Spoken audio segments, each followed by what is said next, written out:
12वीं क्लास में, क्योंकि मेरा परिवार बहुत गरीब था, इसलिए हर दिन स्कूल की कैंटीन में खाना खाते वक्त मैं सिर्फ एक सब्जी का डिश लेता था और उसे प्लेन राइस और फ्री सूप के साथ खाता था। उस समय मैं बहुत ज्यादा सेल्फ कॉन्शियस और इंट्रोवर्ट था। मेरा एक भी दोस्त नहीं था, लेकिन एक लड़की थी जो खुद चलकर मेरे पास आकर बैठती है, जिस पर वो मेरी ट्रे में से हरी सब्जी का एक टुकड़ा उठाकर अपने मुंह में डाल लेती है और फिर अपनी ट्रे में से स्वीट एंड सॉर रिब्स और ब्रेस्ट पोर्क उठाकर मेरी ट्रे में रख देती है। तुम्हारी एक हरी सब्जी खा ली मैंने, ये उसकी भरपाई है, ठीक है, मना मत करना। वो लड़की मेरी शांत और साधारण जिंदगी में जैसे रोशनी की एक किरण बनकर आती है जो सीधे मेरे दिल तक पहुंचती है। और फिर उसी पल से मुझे अपनी पूरी जिंदगी मेहनत करने के लिए एक ऐसा मकसद मिल गया जो सच में उसके लायक था। मेरा नाम चैन यू है। मेरा घर टाउन के बाहरी इलाके में बने एक पुराने सिंगल स्टोरी मकान में है। मेरे माता पिता मजदूरी और थोड़ी बहुत सब्जियां उगाकर घर चलाते हैं। मेरी माँ मार्केट में लोगों की सब्जियां साफ करने का काम करती है। एक दिन में करीब 40 युआन कमा लेती है। वहीं मेरे पिता कंस्ट्रक्शन साइट पर सामान ढोने का काम करते हैं। जिस दिन काम मिल जाता है उस दिन 80 युआन तक कमा लेते हैं, लेकिन जब काम नहीं होता तब वो आंगन में बैठकर एक के बाद एक सिगरेट पीते रहते हैं। मेरी एक छोटी बहन भी है जो मुझसे 5 साल छोटी है। वो बचपन से ही कमजोर रही है और उसे अस्थमा की बीमारी है, जिस पर मौसम बदलते ही उसकी तबीयत फिर खराब होने लगती है। आधी रात तक उसे खांसी आती रहती है और पूरी रात किसी को भी ठीक से नींद नहीं आती। दवाइयों का खर्च, स्कूल फीस और रोजमर्रा का खर्च, यह सब हमारे परिवार पर एक भारी बोझ की तरह दबाव बनाए रखता है, जिस पर घर में कोई भी बीमार पड़ने की हिम्मत नहीं करता और कोई भी फालतू खर्च करने की सोच भी नहीं सकता। 12वीं क्लास के उस साल मेरे खाने का खर्च हर दिन तय था। स्कूल कैंटीन में 3 युआन की सब्जी, कभी स्टर फ्राइड केबल्स तो कभी स्टीव्ड टोफू और उसके साथ 50 सेंट का राइस, फिर फ्री सूप, जिसे सूप कहना भी मुश्किल था। असल में वो बर्तन धोने वाले पानी जैसा लगता था। उसमें थोड़ा सा नमक और कुछ टूटे फूटे सब्जी के पत्ते तैर रहे होते थे। स्वाद तो लगभग नहीं होता था, लेकिन गर्म जरूर होता था, जिसे पीकर कम से कम पेट की जलन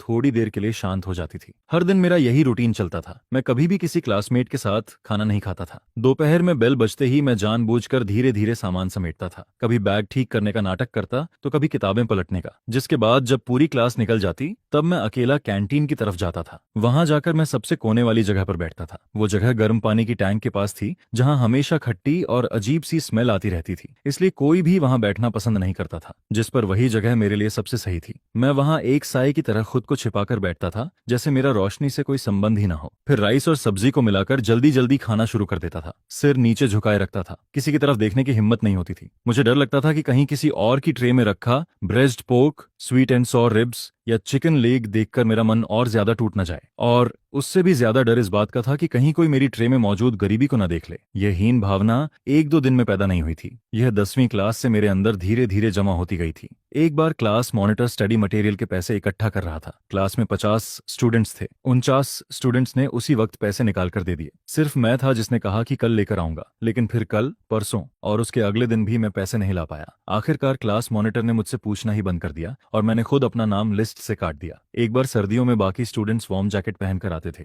जबकि मैं माँ द्वारा पुराने कॉटन कोट से बनाई गई जैकेट पहनता था। उसके स्लीव्स छोटे थे, जिससे मेरी कलाई साफ दिखाई देती थी। एक क्लासमेट ने पूछा था, तुम्हें ठंड नहीं लगती? जिसके जवाब में मैंने कहा था नहीं। लेकिन उसके बाद पूरी क्लास के दौरान मैं अपने हाथ स्लीव्स के अंदर छिपाए रखता था और बाहर नहीं निकालता था। हर बार जब फैमिली बैकग्राउंड फॉर्म भरना होता था और पिता के प्रोफेशन वाले कॉलम में डेली लेबरर लिखना पड़ता था, तब पेन पकड़ते हुए ऐसा लगता था जैसे उसकी नोक सीधे कागज को चीर देना चाहती हो। मुझे लगता था कि मेरी पूरी जवानी इसी अंधेरे में गुजर जाएगी। लेकिन फिर लिन वैन मेरी जिंदगी में आती है। वो हमारी क्लास की सबसे ब्रिलियंट स्टूडेंट थी। ग्रेड टॉप 10 में उसका नाम हमेशा रहता था। उसका परिवार भी काफी अच्छा था। उसके पिता काउंटी में ऑटो रिपेयर शॉप चलाते थे और उसकी माँ एक प्राइमरी स्कूल टीचर थी। वो बहुत ज्यादा ग्लैमरस नहीं थी, लेकिन उसके चेहरे के फीचर्स बेहद खूबसूरत और साफ सुथरे थे। जब भी वो मुस्कुराती थी, उसके गालों पर 2 छोटे डिंपल्स दिखाई देते थे। वह उन लड़कियों में से थी जिन्हें सिर्फ एक बार देखकर ही अच्छा फील होने लगता है। पूरे ग्रेड में हर कोई उसे जानता था, सिर्फ उसकी खूबसूरती की वजह से नहीं, बल्कि इसलिए क्योंकि उसके अंदर एक अलग ही चार्म था। वो जहां भी जाती थी वहां जैसे रोशनी फैल जाती थी। वह चमक आंखों को चुभती नहीं थी, बल्कि दिल को गर्माहट देती थी।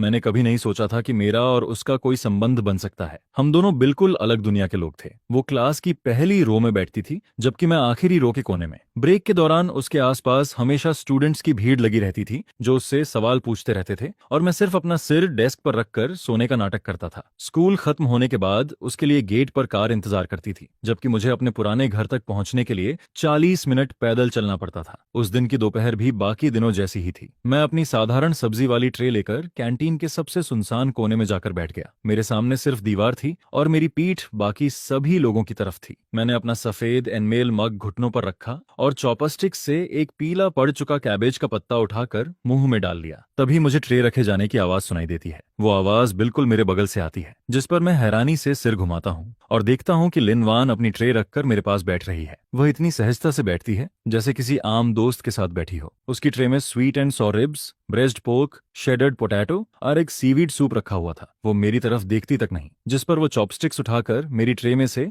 हरी सब्जी का एक टुकड़ा उठा लेती है और आराम से चबाने लगती है। तुम्हारी एक हरी सब्जी खा ली, इसे बराबरी का सौदा समझो, ठीक है? यह कहते हुए वो अपनी ट्रे में से स्वीट एंड सॉर रिब्स और ब्रेस्ट पोर्क उठाकर मेरी ट्रे में रखना शुरू कर देती है। एक टुकड़ा, फिर दूसरा, फिर तीसरा। लाल भूरे सॉस में डूबी हुई स्वीट एंड सॉर रिब्स सफेद चावल के ऊपर रखी चमक रही थी। वहीं ब्रेस्ट पोर्क के चौकोर टुकड़ों में मांस और चर्बी की परतें साफ दिखाई दे रही थीं, जिनसे सोया सॉस और मीट की खुशबू लगातार उठ रही थी। उसी पल खिड़की से आती धूप हम दोनों पर पड़ती है। रोशनी उसके चेहरे पर गिरती है और उसके डिंपल्स हल्के से उभर आते हैं। उसकी आंखों में चमकती हुई रोशनी मेरी अंधेरी जवानी पर पड़ती है और सब कुछ अचानक गर्म और उजला लगने लगता है। मैं सिर झुकाकर ट्रे में रखे उन मांस के टुकड़ों को देखता रह जाता हूँ। मेरी आंखों में आंसू भर आते हैं। बस थोड़ा सा और होता तो वो सूप के कटोरे में गिर जाते, जिस पर मैं पूरी ताकत से खुद को संभालता हूँ। गले में कुछ अटक सा जाता है और मैं अपने सारे दुख को वापस अंदर निगलने की कोशिश करता हूँ। इतनी बड़ी उम्र तक किसी ने भी मेरी सेल्फ रिस्पेक्ट का इस तरह ख्याल नहीं रखा था। किसी ने भी उसकी तरह अपनी काइंडनेस को इतने साधारण एक्शंस के पीछे नहीं छिपाया था। उसने एक बार भी नहीं पूछा,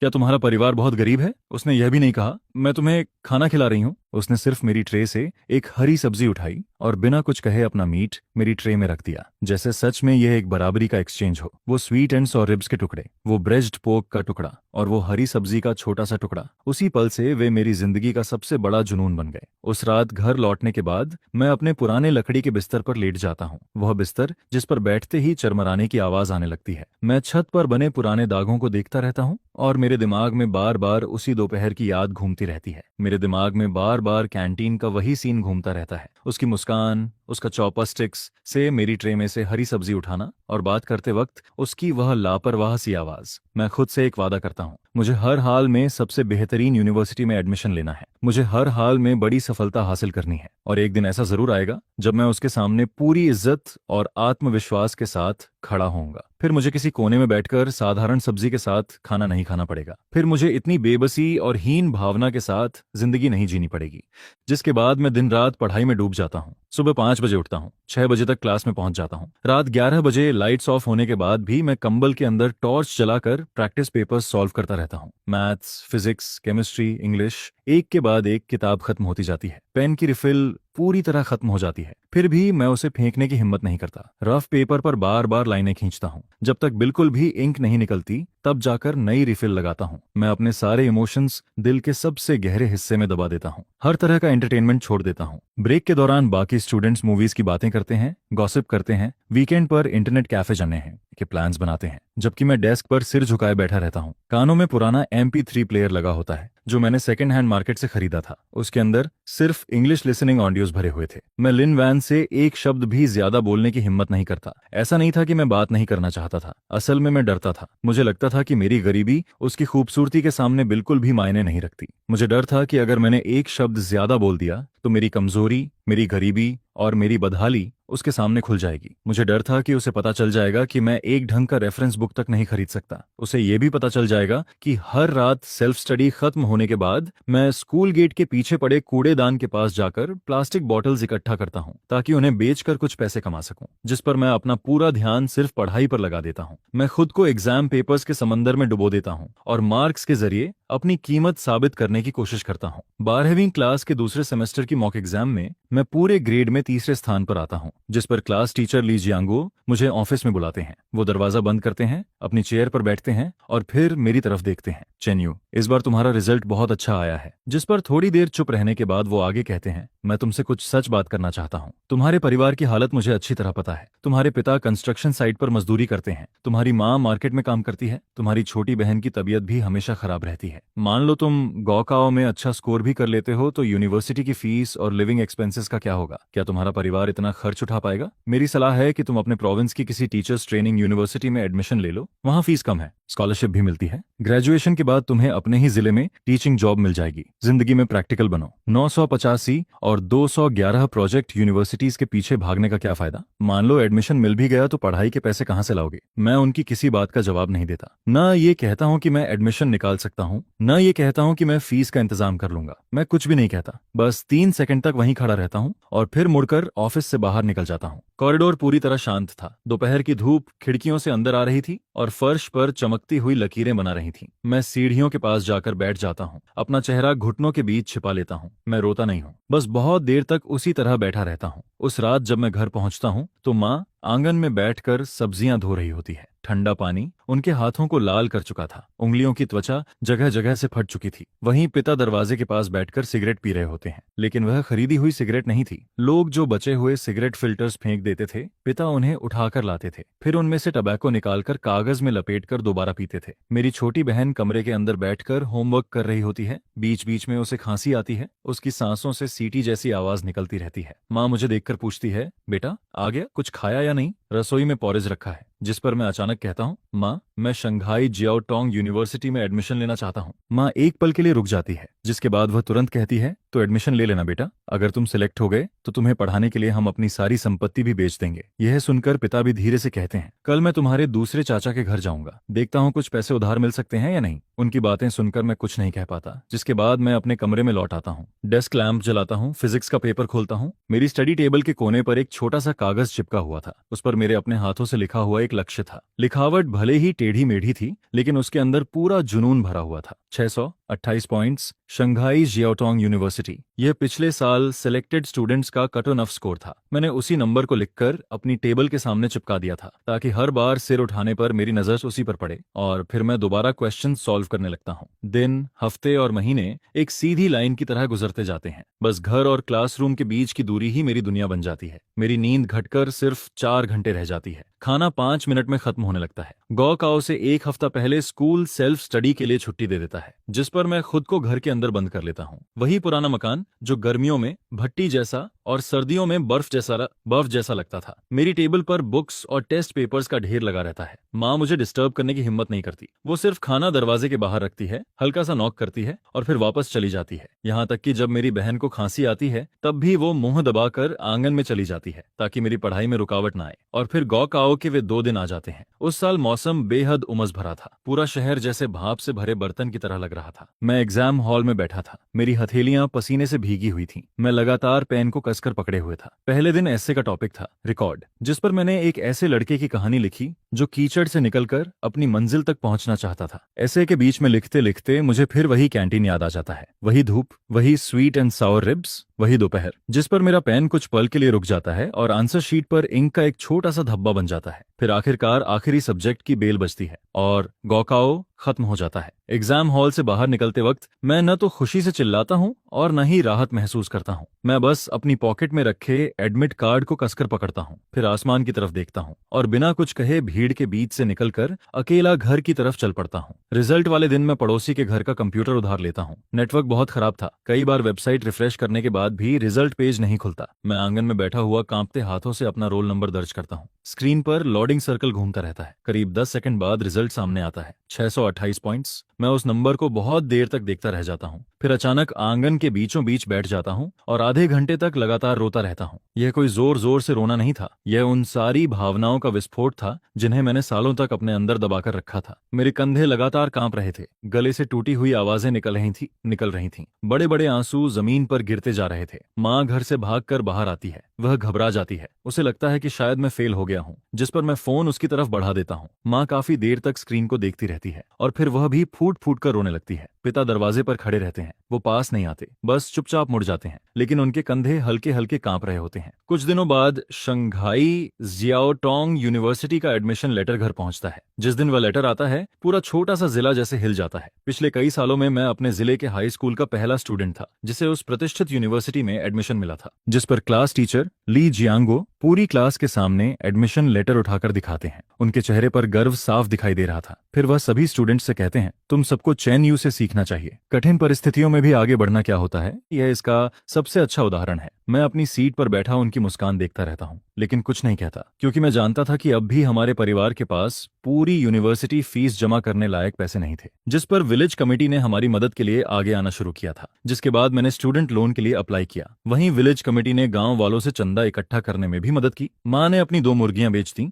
जिन्हें उसने आधे साल से ज्यादा समय तक पाला था। आंगन में लगा वह सेब का पेड़, जिसे पिता ने 10 साल से भी ज्यादा समय तक संभाला था, उसे भी काट कर बढ़ई को बेच दिया गया। इस तरह इधर उधर से पैसे जुटाते जुटाते आखिरकार पहले सेमेस्टर की फीस और सफर का खर्च निकल ही आया। जिस दिन मैं घर से निकलने वाला था, माँ ने मेरे पुराने कपड़े के बैग में 20 उबले हुए अंडे रख दिए, फिर एक जार अचार का और कुछ सूखे मंतौ भी उसमें डाल दिए। पिता मुझे छोड़ने नहीं आए। उन्होंने कहा कि कंस्ट्रक्शन साइट पर काम है, इसलिए सुबह सुबह ही निकल गए। लेकिन मैं जानता था कि बात ऐसी नहीं थी। वो मुझे विदा करना चाहते थे, लेकिन उनसे बिछड़ना शायद सहन नहीं होता। मेरी छोटी बहन मुझे पकड़कर फूट फूट कर रोने लगती है, जिस पर उसकी सांस इतनी तेज हो जाती है कि उसे एस्मा अटैक आने वाला था। माँ तुरंत उसे अलग खींच लेती है। मैं अपने साधारण से सामान को कंधे पर टांगता हूँ, जेब में कुछ 100 युआन लेकर लॉन्ग डिस्टेंस बस में बैठ जाता हूँ, जो शंघाई की तरफ जा रही थी। वहां पहुंचकर मैं ट्रेन बदलता हूँ। 23 घंटे का सफर पुरानी ग्रीन ट्रेन की हार्ड सीट पर बैठकर। डिब्बे के अंदर बहुत भीड़ थी, हवा भारी और घुटन भरी थी। चारों तरफ इंस्टेंट नूडल्स, पसीने और सिगरेट की मिली जुली गंध फैली हुई थी।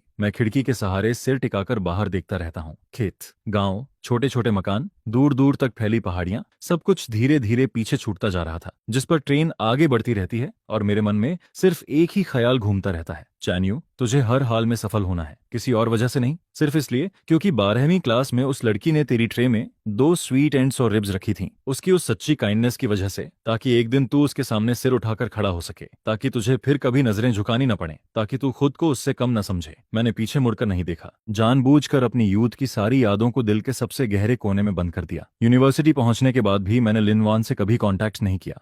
मुझे पता था कि उसका admission east China normal university में हुआ था, जो शंघाई जियाओटोंग यूनिवर्सिटी से सिर्फ कुछ मेट्रो स्टेशनों की दूरी पर थी। कई बार होम टाउन स्टूडेंट्स की गैदरिंग में उसका नाम सुनाई देता था, जिस पर मैं चुपचाप ग्लास उठाकर ड्रिंक करता था। मेरी उंगलियां ग्लास को कसकर पकड़ लेती थीं, लेकिन चेहरे पर कोई भाव नहीं आता था। मैंने कभी उसे ढूंढने की कोशिश नहीं की। ऐसा नहीं था कि मैं उसे भूल गया था, असल में मैं अभी भी डरता था। मैं अपनी हालत अच्छी तरह जानता था। मैं सिर्फ एक गरीब स्टूडेंट था, फीस लोन से भर रहा था, living expenses part time job से चला रहा था, यहाँ तक कि मैं उसे एक ढंग का खाना भी नहीं खिला सकता था। जिस पर मैंने खुद से कहा, अगर वह मुझे फिर से इस हालत में देखेगी तो उससे अच्छा है कि मैं उसका सामना ही न करूं। मैं इंतजार करूंगा, उस दिन का इंतजार, जब मैं सच में अपने पैरों पर खड़ा हो जाऊंगा, जब मेरे पास उसके बराबर खड़े होने की योग्यता होगी, तब मैं उसे ढूंढूंगा। यूनिवर्सिटी के 4 सालों में मैंने कभी चैन की नींद नहीं सोई। दिन में क्लासेस, रात में part time jobs, metro station के बाहर खड़े होकर फ्लायर्स बांटना, लाल, नीले, पीले और हरे रंग के एडवर्टाइजमेंट पेपर्स लोगों के हाथ में देना। कई लोग मुझे धक्का देकर आगे बढ़ जाते थे, कई लोग मेरी तरफ देखते तक नहीं थे, और कई लोग फ्लायर लेकर मेरे सामने ही डस्टबिन में फेंक देते थे, जिस पर मैं फिर भी अगला फ्लायर उठाकर किसी और को दे देता था। मैं एक पुरानी बाइसिकल पर ट्यूशन पढ़ाने जाता था। वह साइकिल मैंने एक सीनियर स्टूडेंट से खरीदी थी। पूरे शंघाई का आधा हिस्सा पार करके मैं अमीर परिवारों के बच्चों को मैथ्स और फिजिक्स पढ़ाने जाता था। उनके घर का लिविंग रूम मेरे पूरे कमरे से बड़ा होता था। ऊपर क्रिस्टल चैंडेलियर चमकता रहता था। बच्चे की माँ आराम से बैठकर एप्पल काटती रहती थी। एप्पल काटकर खुद खा लेती थी, लेकिन मुझे एक गिलास पानी तक नहीं देती थी। इसके बाद मैं लॉजिस्टिक्स वेयरहाउस में भी काम करता था। रात 8 बजे से लेकर सुबह 4 बजे तक भारी भारी बॉक्सेस कंधों पर उठाता था। उनका वजन मेरी हड्डियों तक को चटका देता था। सुबह होने तक मेरा पूरा शरीर भीग जाता था। समझ ही नहीं आता था कि यह पसीना है या रात की नमी। फिर बाद में मैंने कोडिंग सीखनी शुरू कर दी। छोटी कंपनीज के लिए आउटसोर्सिंग प्रोजेक्ट्स लेने लगा। सॉफ्टवेयर डेवलप करता था। हॉस्टल का इंटरनेट रात 11 बजे बंद हो जाता था, जिस पर मैं लैपटॉप लेकर यूनिवर्सिटी गेट के बाहर बने 24 आवर कन्वीनियंस स्टोर में चला जाता था। वहां सबसे सस्ती मिनरल वाटर खरीदता था और विंडो के पास रखी ऊंची चेयर पर बैठकर स्टोर का वाईफाई इस्तेमाल करता था। फिर पूरी रात कोडिंग करता रहता था। स्टोर में काम करने वाली पोनीटेल वाली एक लड़की थी। नाइट शिफ्ट के दौरान वह चुपके से मुझे एक पेपर कप दे देती थी, ताकि मैं उसमें हॉट वाटर भरकर पी सकूं। मैंने कभी कोई दोस्त नहीं बनाया, न कभी किसी से प्यार किया। मेरे दिल में सिर्फ 2 शब्द थे, सक्सेस। सक्सेस। जब बाकी स्टूडेंट्स यूनिवर्सिटी लाइफ एंजॉय कर रहे थे, क्लब्स ज्वाइन कर रहे थे, रिलेशनशिप में जा रहे थे, ट्रैवलिंग कर रहे थे, फ्रेंड्स के साथ पार्टीज कर रहे थे, तब मैं इस कॉन्क्रीट जंगल में अपनी जगह बनाने के लिए संघर्ष कर रहा था। दूसरे लोग अपनी यूथ खुलकर जी रहे थे और मैं लाइब्रेरी और पार्ट टाइम जॉब के बीच भागता फिर रहा था। हर मिनट को पैसे में बदलने की कोशिश कर रहा था। मेरी आंखों में सिर्फ फ्यूचर था, मेरे दिल में सिर्फ एक रास्ता था, और उस रास्ते के आखिर में लिन वान की मुस्कान। मैं जानता था कि सिर्फ तब जब मैं काफी मजबूत बन जाऊंगा, तब मैं उस काइंडनेस के लायक बन पाऊंगा जो उसने मुझे 12वीं क्लास में दी थी। तभी मैं उसे एक सुरक्षित और स्थिर भविष्य दे सकूंगा। यूनिवर्सिटी के चौथे साल की सर्दियों में शंघाई में एक दुर्लभ स्नोफॉल हुई। उस रात मैं कन्वीनियंस स्टोर के बाहर खड़ा था, स्ट्रीट लाइट्स की पीली रोशनी में गिरती हुई बर्फ को देख रहा था। बर्फ जमीन पर गिरते ही पानी बनकर पिघल जाती थी। मेरे हाथ में अभी अभी मिले प्रोजेक्ट पेमेंट के 3000 युआन थे और पहली बार मेरे बैंक अकाउंट का बैलेंस 10,000 युआन से ऊपर पहुंचा था। मैं आसमान की तरफ देखता हूँ, ठंडी बर्फ मेरे चेहरे पर गिरती रहती है,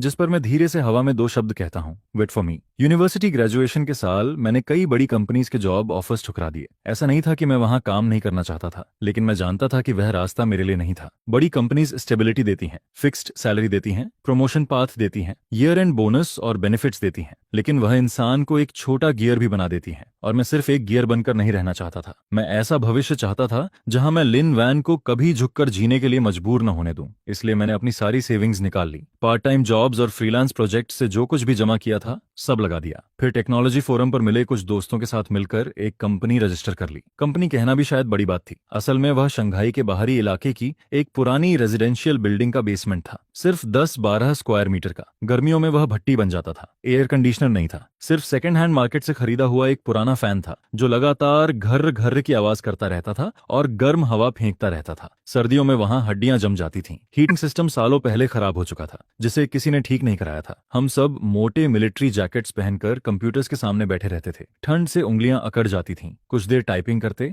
फिर हाथ रगड़ते और दोबारा टाइपिंग शुरू कर देते। हमारा खाना इंस्टेंट नूडल्स और मंतो था, वो भी सबसे सस्ते वाले, कुछ सेंट्स की नूडल्स। एक कप में सीजनिंग डालो, ऊपर से हॉट वाटर डालो और खाना तैयार। मंतो भी 5 सेंट्स का मिलता था। 2 दिन बाद वह पत्थर जितना सख्त हो जाता था, जिस पर हम उसे तोड़कर नूडल्स में भिगोते थे और किसी तरह पेट भर लेते थे। हर दिन सिर्फ 3 से 4 घंटे ही सो पाता था। स्क्रिप्ट लिखना, प्लान रिवाइज करना, छोटे मोटे काम निपटाना और पार्टनरशिप की बातें करना, यही मेरी रोज की जिंदगी बन चुकी थी। फिर पहली बार ऐसा मौका आता है जब मैं किसी बिजनेस पार्टनरशिप के लिए नेगोशिएशन करने जाता हूँ। उस दिन मैंने वही शर्ट पहनी थी जो मैंने अपने कॉलेज के दिनों में खरीदी थी, जिसकी स्लीव का बटन भी टूट चुका था, जिस पर मैंने उसे स्टेपल पिन से किसी तरह फिक्स किया हुआ था। क्लाइंट एक छोटी सी बिल्डिंग मटेरियल्स कंपनी होती है, जिसके मालिक मिस्टर चू 40 साल से ज्यादा उम्र के होते हैं। उनकी गर्दन में एक मोटी गोल्ड चेन लटक रही होती है और वो लेदर चेयर पर आराम से पैर चढ़ाकर बैठे होते हैं। फिर वो मेरे द्वारा दिया गया प्रपोजल उठाकर देखते हैं और कुछ पल बाद उसे वापस टेबल पर फेंक देते हैं, जिस पर वो कहते हैं, बस इतना ही है। तुम्हारे जैसे नए ग्रेजुएट स्टूडेंट्स मैं बहुत देख चुका हूँ। बातें तो बड़ी बड़ी करते हो, लेकिन काम का रिजल्ट कचरे से भी बदतर निकलता है। यह सुनकर मैं उनकी डेस्क के सामने खड़ा रहता हूँ, जबकि मेरे हाथ बगल में कसकर भींचे हुए होते हैं। फिर मैं कहता हूँ, मिस्टर चू, मुझे सिर्फ एक मौका दे दीजिए। मैं आपके लिए पहला वर्जन बिल्कुल फ्री में बनाऊंगा। अगर आपको पसंद नहीं आया तो आपको एक पैसा भी नहीं देना पड़ेगा। जिस पर मिस्टर चू कुछ सेकंड तक मुझे घूरते रहते हैं, फिर हल्की सी हंसी छोड़कर हाथ हिलाते हुए कहते हैं, ठीक है, कोशिश कर लो, वैसे भी मेरा कोई नुकसान नहीं होने वाला। इसके बाद मैं झुककर उन्हें सल्यूट करता हूँ और ऑफिस से बाहर निकल जाता हूँ, लेकिन हॉलवे में पहुंचते ही मेरे दांत गुस्से से भींच जाते हैं। उस प्रोजेक्ट के लिए मैं लगातार 3 रातें बिना सोए काम करता रहा। प्रपोजल को 7 बार रिवाइज किया गया और हर वर्जन को शुरू से तोड़कर दोबारा बनाया गया। फिर चौथे दिन की सुबह मैं फाइनल प्रपोजल भेज देता हूं और कंप्यूटर के सामने ही सिर झुकाकर सो जाता हूं। लेकिन सिर्फ 2 घंटे बाद फोन की रिंगटोन मुझे जगा देती है, जिस पर मिस्टर चू का एक मैसेज आता है। उसमें सिर्फ 2 शब्द लिखे होते हैं, अप्रूव्ड, गुड। जब पहली पेमेंट हमारे अकाउंट में ट्रांसफर होती है, तब हम सब बेसमेंट में बैठकर बैंक बैलेंस को देखते रहते हैं, लेकिन कोई कुछ नहीं बोलता। पूरे 8,000 युआन मिले थे, जिनमें से रेंट, इलेक्ट्रिसिटी बिल और इक्विपमेंट इंस्टॉलमेंट चुकाने के बाद हमारे पास 3,000 युआन भी नहीं बचते। लेकिन फिर भी ये पहली बार होता है जब हम अपनी मेहनत और अपनी कैपेबिलिटी के दम पर पैसा कमाते हैं। सबसे मुश्किल समय कंपनी शुरू होने के 8वें महीने में आता है। उस दौरान हमें एक बड़ा प्रोजेक्ट मिलता है। क्लाइंट पहले ही 30% एडवांस डिपॉजिट दे चुका होता है, जबकि बाकी 70% पेमेंट प्रोजेक्ट डिलीवरी और एक्सेप्टेंस के बाद मिलने वाली होती है, जिस पर हम सब बिना दिन रात की परवाह किए लगातार 2 महीने तक काम करते रहते हैं और आखिरकार सिस्टम तैयार हो जाता है, टेस्टिंग भी पास हो जाती है और प्रोजेक्ट हैंडओवर के लिए तैयार हो जाता है। लेकिन तभी झांगली मुझसे मिलने आता है। जेंगली हमारी टीम का टेक्निकल पार्टनर होता है। कोर सोर्स कोड का आधा हिस्सा उसी ने लिखा था। हम दोनों की मुलाकात एक टेक्नोलॉजी फोरम पर हुई थी, फिर बातें मिलने लगीं और वह हानगाजो की नौकरी छोड़कर शंघाई मेरे साथ स्टार्टअप शुरू करने आ गया था, इसलिए मैं हमेशा उसे अपना भाई मानता था। उस रात वह मुझे बेसमेंट के बाहर वाली स्टेयरवे में बुलाता है और एक सिगरेट मेरी तरफ बढ़ा देता है। फिर वह कहता है, चेन्यू, मुझे तुमसे एक बात करनी है। मैं सिगरेट तो ले लेता हूँ लेकिन उसे जलाता नहीं, जबकि झांग ली खुद सिगरेट सुलगाकर एक लंबा कश खींचता है जिसका धुआं सड़क की लाइट के नीचे धीरे धीरे फैलता रहता है। फिर वह कहता है, मिंगशांग कंपनी ने मुझसे कांटेक्ट किया है। वो चाहते हैं कि मैं कोर सोर्स कोड लेकर उनकी कंपनी ज्वाइन कर लूं। सैलरी इतनी होगी, जिस पर वह एक बड़ा अमाउंट दिखाता है, और साथ में 5% स्टॉक ऑप्शन भी मिलेगा। मैं सिर्फ उसे देखता रहता हूं लेकिन कुछ नहीं कहता। मिंशांग हमारी सबसे बड़ी कॉम्पिटिटर कंपनी होती है जो हमसे 2 साल पहले एस्टैब्लिश हुई थी। उन्हें इन्वेस्टमेंट भी मिल चुका था और शंघाई के इंटरनेट इंडस्ट्री में उनका अच्छा नाम था, और साफ बात थी कि वो झांगली को हायर करके हमारा कोर सोर्स कोड हासिल करना चाहते थे ताकि हमारी ये छोटी सी कंपनी जो अभी अभी ग्रो करना शुरू हुई थी तुरंत खत्म हो जाए। जिस पर मैं झांगली से पूछता हूँ, तो तुम क्या सोच रहे हो? वह सिगरेट की राख झाड़ते हुए नीचे देखता है। चेन्यू, हमें एक दूसरे को जानते हुए लगभग 2 साल हो चुके हैं। मैं तुम्हें भाई मानता हूँ, लेकिन भाई अपनी जगह है और जिंदगी अपनी जगह। मेरे पेरेंट्स अभी भी होम लोन के कर्ज में दबे हुए हैं। मुझे खुद भी फ्यूचर में फैमिली बनानी है। मिंशांग जो ऑफर दे रही है उसे मैं मना नहीं कर सकता। वह कुछ पल रुकता है, और सच कहूं तो ये प्रोजेक्ट हैंडओवर होने के बाद हमारी कंपनी कहाँ जाएगी किसी को नहीं पता। अगला ऑर्डर मिलेगा भी या नहीं यह भी नहीं पता। ऐसे में यहाँ समय बर्बाद करने से क्या फायदा? ये सुनकर मैं उसकी बात बीच में ही काट देता हूँ। तुम कब जा रहे हो? कुछ सेकंड की चुप्पी के बाद वह जवाब देता है, अगले हफ्ते। और सोर्स कोड का क्या होगा? जिस पर वह कोई जवाब नहीं देता। फिर मैं मुड़कर बेसमेंट की उस छोटी सी खिड़की को देखता हूँ जिसके अंदर से हल्की पीली रोशनी बाहर आ रही होती है। अंदर बाकी 2 पार्टनर्स अभी भी कोडिंग में लगे हुए होते हैं। कीबोर्ड की लगातार चलती आवाज और कूलिंग फैन की गूंज आपस में मिल रही होती है। फिर मैं कहता हूँ, जेंगली, ये सच है कि सोर्स कोड तुमने लिखा है, लेकिन सिस्टम आर्किटेक्चर मैंने बनाया था, कोर लॉजिक मैंने डिजाइन किया था, हर इंटरफेस, हर मॉड्यूल कनेक्शन और पूरा फ्रेमवर्क मेरे डिसीजन पर बना है। तुम सोर्स कोड लेकर जा सकते हो, लेकिन मैं गारंटी देता हूं कि मिंगशिंग जाने के बाद अगले 3 महीने तक तुम एक भी ढंग की नई लाइन कोड नहीं लिख पाओगे। यह सुनकर झांगली का चेहरा बदल जाता है, क्योंकि उसे पता होता है कि मैं सच बोल रहा हूं। पूरे आर्किटेक्चर का असली डिजाइन सिर्फ मेरे दिमाग में मौजूद था। मेरे बिना वह सोर्स कोड सिर्फ लेगो ब्लॉक्स का ढेर था, जिसे कॉपी तो किया जा सकता था लेकिन सही तरीके से मॉडिफाई या एक्सपैंड नहीं किया जा सकता था, और कुछ समय बाद वह आउटडेटेड भी हो जाता। जिस पर झांगली पूछता है, तो तुम चाहते क्या हो? मैं सीधा जवाब देता हूँ, सोर्स कोड छोड़ दो। तुम जाना चाहते हो, जाओ, मैं नहीं रोकूंगा। वह मेरी तरफ घूरता रहता है, जबकि उसकी उंगलियों के बीच फंसी सिगरेट काफी लंबी जल चुकी होती है और वह राख झाड़ना भी भूल चुका होता है। फिर वह पूछता है, अगर मैं सोर्स कोड छोड़कर न जाऊं तो? लेकिन मैं उस सवाल का जवाब नहीं देता, बल्कि जेब से फोन निकालकर एक रिकॉर्डिंग चला देता हूँ। उस रिकॉर्डिंग में 3 हफ्ते पहले हुई मीटिंग की आवाज रिकॉर्ड होती है, जहां जांगले ने खुद सजेशन दिया था कि कोर सोर्स कोड को अपने पर्सनल सर्वर पर बैकअप रखना चाहिए। उसने वजह सिक्योरिटी बताई थी। उस समय मैंने कुछ नहीं कहा था, लेकिन चुपचाप रिकॉर्डिंग चालू कर दी थी। रिकॉर्डिंग सुनते ही जांगले का चेहरा सफेद पड़ जाता है, जिस पर वह कहता है, तुम पहले से मुझसे सावधान थे। मैं शांत आवाज में जवाब देता हूँ, मैं तुमसे सावधान नहीं था। मैं सिर्फ हमेशा अपने लिए एक बैकअप प्लान रखता हूँ, क्योंकि स्कूल कैफेटेरिया के उस कोने में बैठकर सादा खाना खाते हुए मैंने एक बात सीख ली थी, इस दुनिया में सबसे भरोसेमंद इंसान सिर्फ खुद इंसान होता है। इसके बाद झांगली चला जाता है। अगली सुबह वह अपना सामान समेटता है और बेसमेंट छोड़कर निकल जाता है, बिना किसी से गुड बाय कहे। जब बाकी 2 पार्टनर्स को यह बात पता चलती है तो वे काफी देर तक चुप रहते हैं। फिर उनमें से एक उठकर किचन में जाता है और हम सबके लिए इंस्टेंट नूडल्स बना लाता है, जिस पर वह सिर्फ इतना कहता है, खाओ। फिर वापस काम करते हैं। वह नूडल्स का बोल मेरी जिंदगी का सबसे नमकीन बोल बन जाता है। पता नहीं उसमें सीजनिंग ज्यादा थी या फिर मेरे आंसू उसमें गिर चुके थे। उस रात मैं अकेला बेसमेंट से बाहर निकलता हूँ, पुरानी सीढ़ियां चढ़ते हुए ऊपर जाता हूँ। स्टेयरवे का सेंसर लाइट काफी पहले खराब हो चुका था, इसलिए चारों तरफ घुप अंधेरा होता है। सिर्फ फोन स्क्रीन की हल्की रोशनी रास्ता दिखा रही होती है। फिर मैं तेजी से रूफटॉप तक पहुंचता हूँ, जंग लगी आयरन डोर को धक्का देकर खोलता हूँ और छत पर कदम रखता हूँ। मेरे सामने शंघाई की चमकती हुई रात फैली हुई होती है,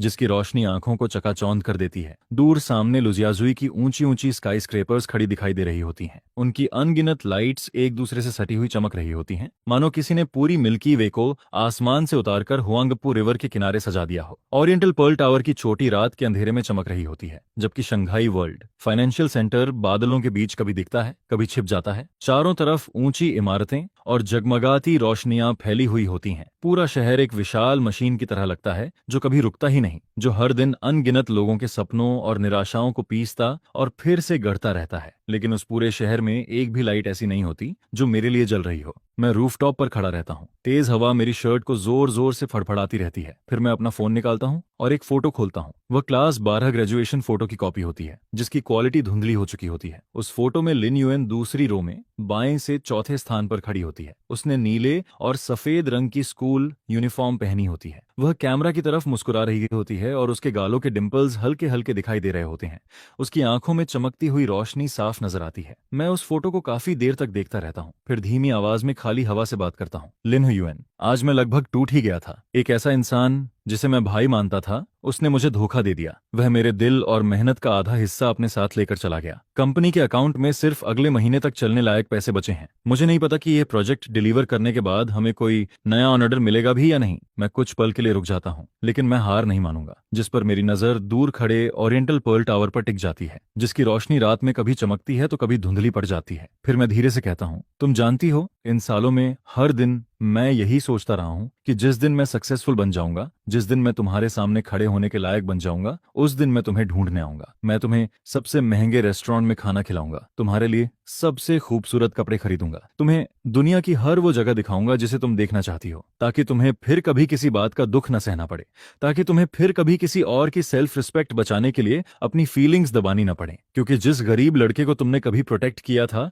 वह अब मजबूत बन जाएगा, इतना मजबूत कि वह तुम्हारी रक्षा कर सके। रूटॉप पर हवा लगातार चीखती रहती है। इसके बाद मैं फोन वापस जेब में रखता हूँ और अंधेरी सीढ़ियों से नीचे बेसमेंट की तरफ लौट जाता हूँ। जब मैं दरवाजा खोलकर अंदर आता हूँ, तब दो पार्टनर्स अभी भी कोडिंग में लगे होते हैं। फैन लगातार घूम रहा होता है। इंस्टेंट नूडल्स का कप पूरी तरह फूल चुका होता है। मैं अपनी सीट पर बैठता हूँ, कंप्यूटर चालू करता हूँ और फिर से काम में लग जाता हूँ। उस साल हमारी कंपनी लगभग 3 बार खत्म होने वाली थी। पहली बार तब जब झांग ली के जाने के बाद मिनशांग ने उससे मिली जानकारी का फायदा उठाया। प्रोडक्ट डिलीवरी से सिर्फ 1 हफ्ता पहले उन्होंने हमारा मिलता जुलता प्रोडक्ट लॉन्च कर दिया और मार्केट का बड़ा हिस्सा अपने कब्जे में कर लिया। जिस पर क्लाइंट गुस्से में फोन करता है, उसकी आवाज में सिर्फ नाराजगी और निराशा सुनाई देती है। यह सुनते ही मैं उसी रात फ्लाइट पकड़कर वहां पहुंच जाता हूं। क्लाइंट के मीटिंग रूम में बैठकर कंप्यूटर खोलता हूं और कोड की हर डिटेल समझाता हूं। मैं उन्हें आर्किटेक्चर का फर्क दिखाता हूं और साबित करता हूं कि हमारा सिस्टम मिनशांग से कहीं ज्यादा फ्लेक्सिबल और स्केलेबल है। काफी देर बाद क्लाइंट आखिरकार सिर हिलाकर कॉन्ट्रैक्ट जारी रखने के लिए तैयार हो जाता है। दूसरी बार संकट तब आता है जब कैश फ्लो टूट जाता है। प्रोजेक्ट की पेमेंट साइकिल उम्मीद से कहीं ज्यादा लंबी हो जाती है। कंपनी अकाउंट पूरी तरह खाली हो जाता है। सैलरी देने तक के पैसे नहीं बचते,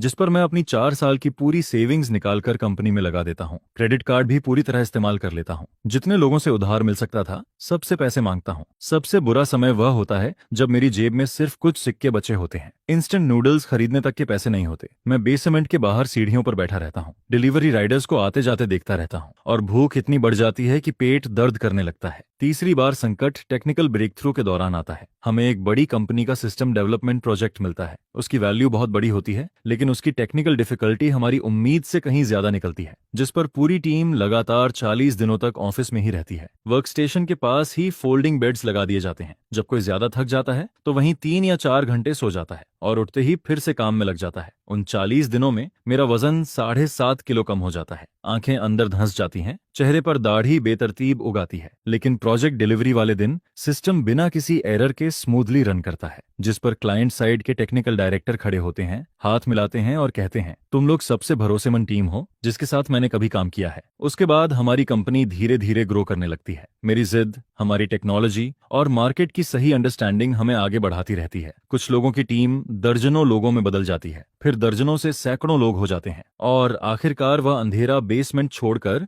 हम टेक्नोलॉजी पार्क के एक मॉडर्न ऑफिस में शिफ्ट हो जाते हैं। शिफ्ट होने वाले दिन मैं उस पुराने बेसमेंट में आखिरी बार खड़ा रहता हूँ। चारों तरफ नजर घुमाता हूँ। कोने में इंस्टेंट नूडल्स के खाली कार्टन्स अब भी पड़े होते हैं। पुराना स्टैंडिंग फैन एक तरफ झुका हुआ होता है, जैसे हमें गुड बाय कह रहा हो। मैं चाबी टेबल पर रखता हूँ, दरवाजा बंद करता हूँ और इस बार पीछे मुड़कर कर नहीं देखता। बैंकरप्टेसी के किनारे से लेकर पहली इन्वेस्टमेंट मिलने तक का सफर आसान नहीं था। मेरी पहली इन्वेस्टर मैडम फेंग होती हैं, 40 साल से ज्यादा उम्र की एक महिला जिनके बालों में हल्की सफेदी आ चुकी होती है और जिनकी आंखें बेहद तेज होती हैं। उन्होंने मेरी फंडरेजिंग प्रेजेंटेशन सुनने के बाद मुझसे सिर्फ एक सवाल पूछा, चान्यू, तुम्हारी एंटरप्रेन्योरशिप की असली मोटिवेशन क्या है? मैं कुछ सेकंड तक चुप रहता हूँ, फिर सिर्फ इतना कहता हूँ, एक इंसान जिस पर मैडम फेंग मेरी तरफ देखती रहती हैं मानो आगे का जवाब सुनना चाहती हूँ। लेकिन मैं और कुछ नहीं कहता। वह भी ज्यादा सवाल नहीं करती, सीधे इन्वेस्टमेंट एग्रीमेंट पर साइन करती हैं और पेन मेरी तरफ बढ़ा देती हैं। फिर कहती हैं, मैं तुम्हारे प्रोजेक्ट में इन्वेस्ट नहीं कर रही, मैं तुम्हें इन्वेस्ट कर रही हूँ। तुम्हारी आंखों में एक चीज है जो मुझे दूसरे एंटरप्रेन्योर्स में बहुत कम दिखाई देती है, और वह है जुनून।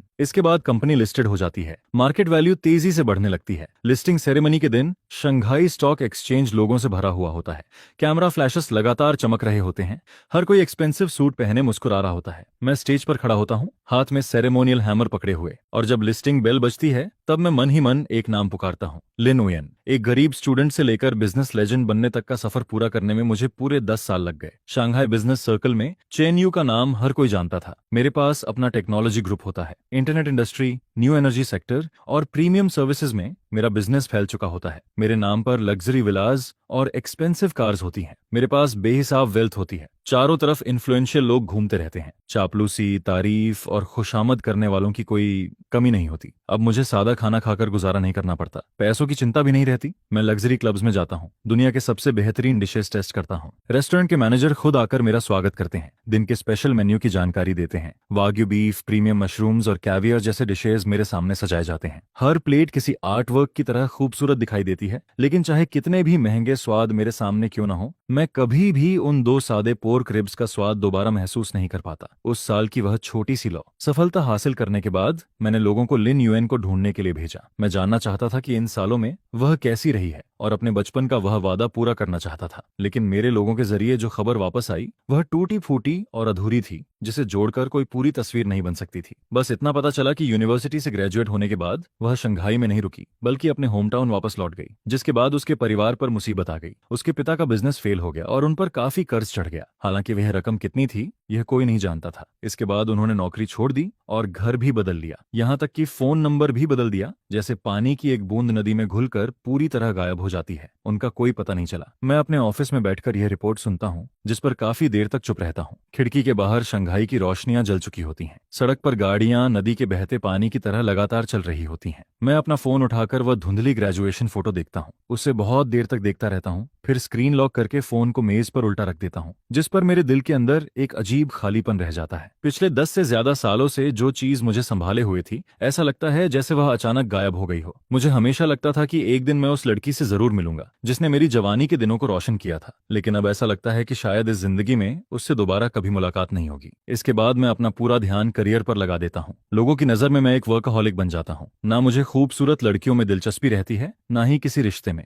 मैं ठंडा, शांत और कम बोलने वाला इंसान बन जाता हूँ। बड़े बड़े बिजनेस पार्टीज में जहां पार्टनर अपने साथ कंपेनियंस लेकर आते हैं और हंसते बोलते रहते हैं, वहां भी मैं सिर्फ एक आउटसाइडर की तरह बैठा रहता हूँ। शराब के गिलास टकराने की आवाजों और छिपी हुई साजिशों के बीच मैं हाथ में वाइन ग्लास लिए बिना किसी एक्सप्रेशन के बैठा रहता हूँ। आसपास के लोग हमेशा मुझे शादी करने की सलाह देते हैं।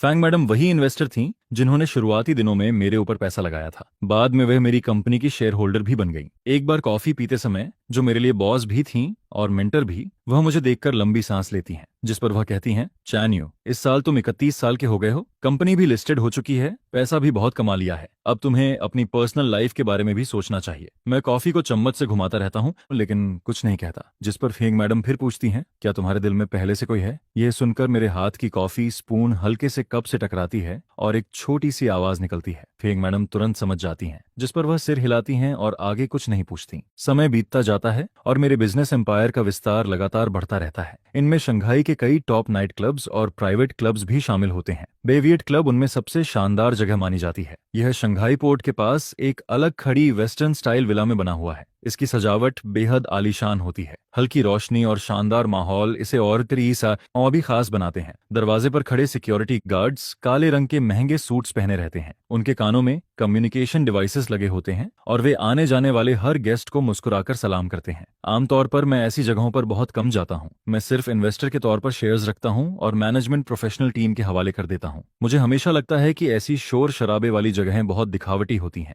उनका मेरे दिल में छिपी उस पवित्र याद से कोई मेल नहीं होता। लेकिन मैंने कभी नहीं सोचा था कि किस्मत इतनी बेरहम और अजीब साबित होगी। मैं उससे दोबारा मिलूंगा भी तो ऐसी जगह पर। वही चांदनी जिसे मैं पिछले 10 से ज्यादा सालों से अपने दिल में छुपाकर बैठा था। उस रात एक बिजनेस पार्टनर जिद करके मुझे बे विएट क्लब में मीटिंग के लिए बुलाता है। सामने वाला व्यक्ति एनजीओ खैमिन था। वह एक बड़े रियल एस्टेट ग्रुप का वाइस चेयरमैन था और उसकी उम्र 50 साल से ज्यादा थी। उसके बाल बड़ी सावधानी से सेट किए गए थे और उसकी कलाई में सोने की महंगी घड़ी चमक रही थी। हमारी कंपनी का उनकी कंपनी के साथ सैकड़ों मिलियन युआन का प्रोजेक्ट चल रहा था। नेगोशिएशन के दौरान वह खासतौर पर शेंजन से उड़कर आया था और 3 बार मुझसे मिलने की रिक्वेस्ट कर चुका था। पहले 2 बार मैंने साफ मना कर दिया था। तीसरी बार फेंग मैडम ने खुद मुझे फोन किया, जिस पर वह कहती हैं, एनजीओ खैमिन अपनी इज्जत को बहुत महत्व देता है। तुम उसे 2 बार मना कर चुके हो। अगर तीसरी बार भी मना कर दिया तो यह प्रोजेक्ट खत्म हो जाएगा। मैं 2 सेकंड तक चुप रहता हूँ, फिर पूछता हूँ, मीटिंग की जगह उसी ने चुनी है? बायवीट क्लब। मैं भौहें से कोड लेता हूँ, किसी और जगह बदल दो। जिस पर फेंक मैडम बेबस आवाज में कहती हैं, वह सिर्फ इसी जगह पर मिलना चाहता है। पिछली बार वहां गया था और उसे जगह काफी पसंद आई थी।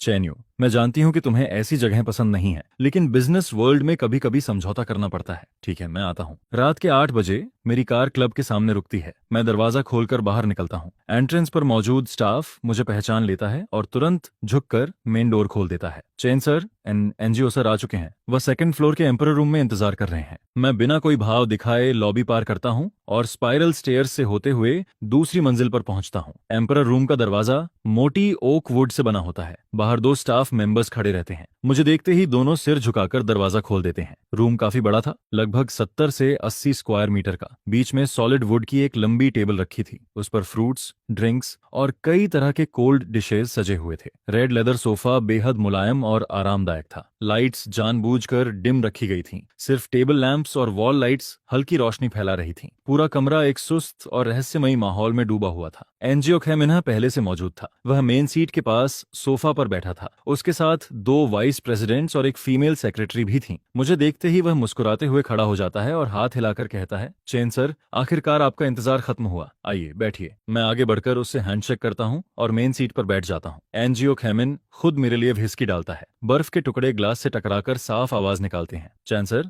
यह जगह सच में कमाल की है। पिछली बार यहाँ आया था, तब से इसे भूल नहीं पाया। वह थोड़ा झुककर धीमी आवाज में कहता है, सुना है कि इस क्लब के कंट्रोलिंग शेयर्स आपकी कंपनी के पास हैं। मैं विस्की का एक घूंट लेता हूँ और शांत स्वर में जवाब देता हूँ, हाँ। यह सुनकर वह हंस पड़ता है। कमाल है, सच में कमाल। इतनी कम उम्र में आपने इतना बड़ा बिजनेस एम्पायर खड़ा कर लिया। मैं दिल से आपकी इज्जत करता हूँ। इसके बाद वह अपना ग्लास उठाकर मेरे ग्लास से टकराता है। आइए पहले एक ड्रिंक हो जाए। मैं एक ही सांस में पूरा ग्लास खाली कर देता हूँ। व्हिस्की की जलन मेरे गले से नीचे उतरती चली जाती है, जिस पर एनजीओ खैमिन फिर से मेरा ग्लास भर देता है। वह सोफा पर पीछे टिकता है, पैर पर पैर चढ़ाता है और पूरे रूम पर नजर घुमाते हुए मुस्कुराकर कहता है, चैन सर, सिर्फ शराब पीने में क्या मजा है? क्यों ना कुछ लड़कियों को बुलाया जाए। सुना है बेई विएट क्लब की गर्ल्स बहुत मशहूर हैं, हर एक। लेकिन मैं उसकी बात बीच में ही काट देता हूँ। जरूरत नहीं है। एनजीओ खैमिन कुछ पल के लिए हैरान रह जाता है, फिर हंसते हुए हाथ हिलाता है। चैन सर, आप अभी भी इतने सीरियस हैं? कोई हैरानी नहीं कि पूरे बिजनेस सर्कल में चर्चा है कि जो लोग आपके लिए रिश्ता लेकर आते हैं उनकी लाइन हुआंगपू रिवर तक लग सकती है, लेकिन आपको कोई पसंद नहीं आता। जिस पर उसके बगल में बैठा एक वाइस प्रेसिडेंट भी मुस्कुराकर कहता है, चैन सर, इतने सालों में हमने आपके आसपास किसी फीमेल फ्रेंड को भी नहीं देखा। कहीं ऐसा तो नहीं कि भाभी जी को घर में छुपा कर रखा हुआ है? कमरे में कुछ पल के लिए सन्नाटा छा जाता है। मैं अपनी उंगलियों से वाइन ग्लास को हल्के हल्के घुमाता रहता हूँ, लेकिन सिर नहीं उठाता। अभी तक कोई ऐसा इंसान नहीं मिला जो इसके लायक हो। मेरी आवाज बर्फ की सतह पर फिसलती हुई तेज धार जैसी ठंडी लगती है, जिस पर एनजीओ खैमिन और उसके साथ आया वाइस प्रेसिडेंट एक दूसरे को देखते हैं। वे समझ जाते हैं कि आगे पूछना ठीक नहीं होगा, इसलिए बात वहीं खत्म कर देते हैं। लेकिन साफ दिखाई देता है कि एनजीओ खैमिन अभी भी हार मानने वाला नहीं है। वह मेरे ग्लास में फिर आधा पैक डालता है और फिर टेबल पर रखा सर्विस बटन दबा देता है। 1 मिनट भी नहीं गुजरता कि दरवाजा खुलता है और मैनेजर अंदर आती है। वह करीब 30 साल की एक महिला होती है। उसने ब्लैक ऑफिस ड्रेस पहन रखी होती है, बाल बेहद सलीके से बंधे होते हैं और चेहरे पर हल्का लेकिन बेहद प्रोफेशनल मेकअप होता है। उसके पीछे 5-6 लड़कियां एक एक करके कमरे में दाखिल होती हैं और लंबी टेबल के सामने लाइन बनाकर खड़ी हो जाती हैं। उन्होंने अलग अलग रंगों के इवनिंग गाउन्स पहने होते हैं। कुछ के गाउन्स जमीन तक लंबे होते हैं, जबकि कुछ घुटनों तक। उनके सफेद कंधे और कॉलर बोन हल्की की रोशनी में साफ नजर आ रहे होते हैं। मैं वैसे तो उठकर वहां से जाने वाला होता हूँ, लेकिन तभी कमरे का दरवाजा एक बार फिर खुलता है। एक लड़की हल्के बैंगनी रंग की ड्रेस पहने जल्दी जल्दी अंदर आती है। शायद वह लेट हो गई थी। उसकी सांसें थोड़ी तेज चल रही होती हैं। जैसे ही वह अंदर कदम रखती है, उसकी हाई हील अचानक मुड़ जाती है और वह लगभग गिर पड़ती है, जिस पर वह जल्दी से डोर फ्रेम पकड़कर खुद को संभाल लेती है। इसके बाद वह सिर झुकाकर तेजी से लाइन के आखिरी छोर पर जाकर खड़ी हो जाती है। वह किसी की तरफ देखने की हिम्मत नहीं करती। दोनों हाथों से अपनी ड्रेस का किनारा इतनी मजबूती से पकड़ रखा होता है कि उसकी उंगलियां तक सफेद पड़ जाती हैं। और उसी पल जैसे समय रुक जाता है, मैं अनजाने में उसकी तरफ देखता हूँ और मेरा दिल अचानक जोर से सिकुड़ जाता है। वह लिन उयन थी, सचमुच वही थी। 10 साल से भी ज्यादा वक्त गुजर चुका था। वह बहुत बदल चुकी थी, और फिर भी जरा भी नहीं बदली थी। उसकी आंखें और भौहों की बनावट आज भी वैसी ही थी जैसी सालों पहले हुआ करती थी, लेकिन अब उसके चेहरे पर गहरा मेकअप चढ़ा हुआ था। फाउंडेशन उसकी असली स्किन टोन को छुपा रहा था। आईलाइनर आंखों के कोनों तक खिंचा हुआ था और होंठों पर चमकदार लाल लिपस्टिक लगी हुई थी। मेकअप बेहद खूबसूरती से किया गया था, लेकिन उसकी आंखों की गहराई में छिपी थकान को नहीं छुपा पाया था। एक ऐसी थकान जो कई सालों के दर्द से पैदा होती है। साथ ही उसके अंदर एक ऐसी सावधानी और झिझक दिखाई देती है जो लगभग आत्महीनता की हद तक पहुंच चुकी थी। वह लाइन के सबसे किनारे खड़ी थी, जैसे कोई परछाई जिसे कोई भी कभी भी नजरअंदाज कर सकता था। इसके बाद स्टाफ लड़कियों का परिचय देना शुरू करती है। नाम, खूबियां, स्वभाव, जिस पर एनजीओ खाइमिन के साथ आए दोनों वाइस प्रेसिडेंट्स लड़कियों को गौर से देखने लगते हैं और आपस में धीमी आवाज में बातें करने लगते हैं। जब आखिरी लड़की की बारी आती है तो स्टाफ की आवाज सुनाई देती है। ये यूएन है, नई आई है, स्वभाव शांत है, ड्रिंक सर्व करना जानती है और सिंगिंग भी कर सकती है। यह सुनकर मेरा सीना जैसे किसी ने जकड़ लिया हो। यहाँ तक कि वह अपना असली नाम इस्तेमाल करने की हिम्मत भी नहीं कर पाई थी। मुझे ऐसा महसूस होता है जैसे किसी विशाल हाथ ने मेरी छाती को दबोच लिया हो। सांस लेना मुश्किल हो जाता है। पिछले 10 सालों की यादें, उम्मीदें, इंतजार, सब कुछ उसी पल टूटकर बिखर जाता है और उनकी जगह एक कहीं ज्यादा ताकतवर एहसास ले लेता है। दर्द, गुस्सा, बेबसी और एक ऐसा एहसास मुझे जिसका नाम तक नहीं रखा जा सकता। मेरे अंदर भावनाओं का तूफान उमड़ने लगता है। ऐसा लगता है जैसे मेरा सीना फट जाएगा। वह चांदनी जिसे मैं इतने सालों से अपने दिल में संभाल कर रखे हुए था, वह लड़की जिसकी रक्षा करने के लिए मैंने अपनी पूरी जिंदगी झोंक दी थी। कितनी ही रातों में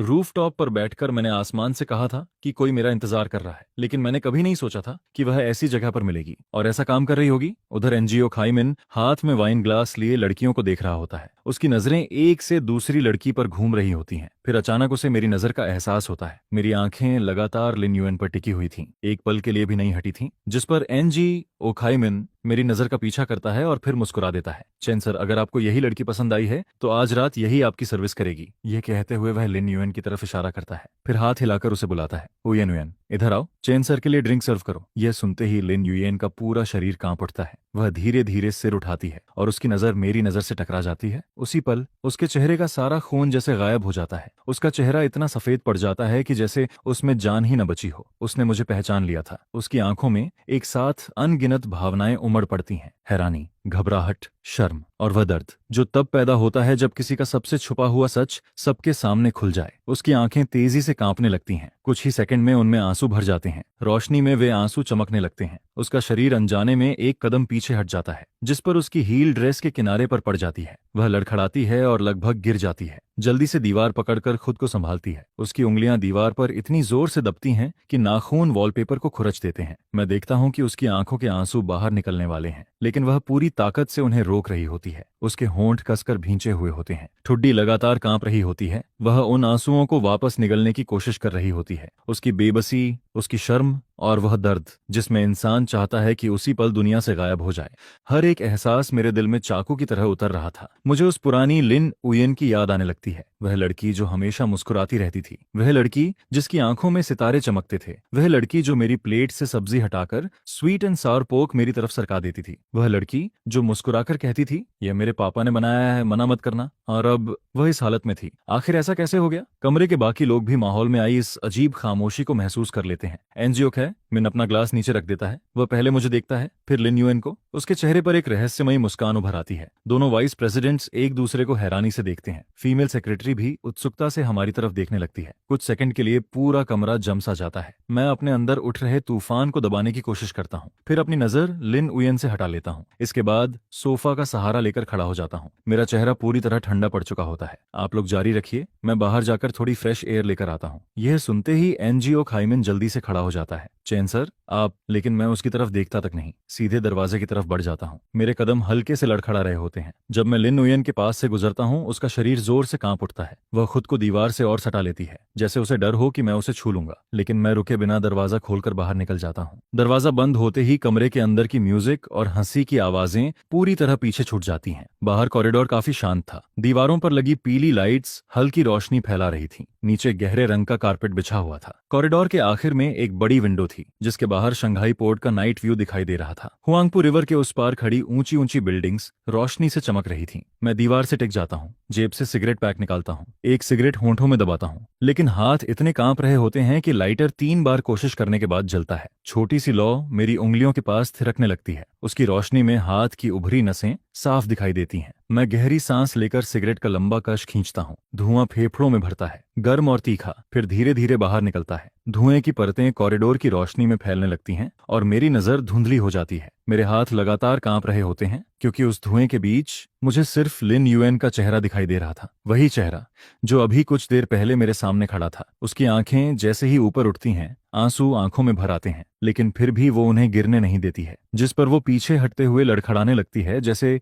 किसी भी पल गिर जाएगी। उसकी उंगलियां अपनी ड्रेस का किनारा इतनी जोर से पकड़ती हैं कि पोर तक सफेद पड़ जाते हैं। शुआन ह्यूएन, यहाँ तक कि ये नाम भी अब वो इस्तेमाल करने की हिम्मत नहीं कर पाती है। जिस पर मैं अपनी आंखें बंद करता हूँ और सिगरेट का धुआं नाक से बाहर निकलता है। मुझे वहां खड़े स्मोकिंग करते देखकर उसके कदम एक पल के लिए रुक जाते हैं। फिर वो धीमी आवाज में प्रेसिडेंट जहां कहकर मुड़ती है और जल्दी जल्दी वहां से जाने लगती है। इसके बाद मैं हाथ बढ़ाकर उसकी कलाई पकड़ लेता हूँ। पतली स्लीव के पार उसकी कलाई मेरी हथेली में आ जाती है। उसकी कलाई की हड्डियां इतनी पतली और ठंडी लगती हैं जैसे बस चमड़ी से ढकी हुई हों। त्वचा के नीचे उसकी नाजुक धड़कन महसूस होती है जो तेजी से और बेतरतीब तरीके से धड़क रही होती है, जैसे कोई छोटा पक्षी किसी की मुट्ठी में फंसा हो जिस पर वो अचानक रुक जाती है। उसका पूरा शरीर वहीं जम सा जाता है जैसे उस पर बिजली गिर गई हो। मैं उसकी कंपी को साफ महसूस कर सकता हूँ जो कलाई से शुरू होकर बांह, कंधों और फिर पूरे शरीर में फैलती चली जाती है। उसकी हल्की बैंगनी इवनिंग ड्रेस इतनी पतली लगती है जैसे कागज का टुकड़ा हो। हमारे बीच की यह छोटी सी दूरी कुछ भी छिपा नहीं पाती है। वो पीछे मुड़कर नहीं देखती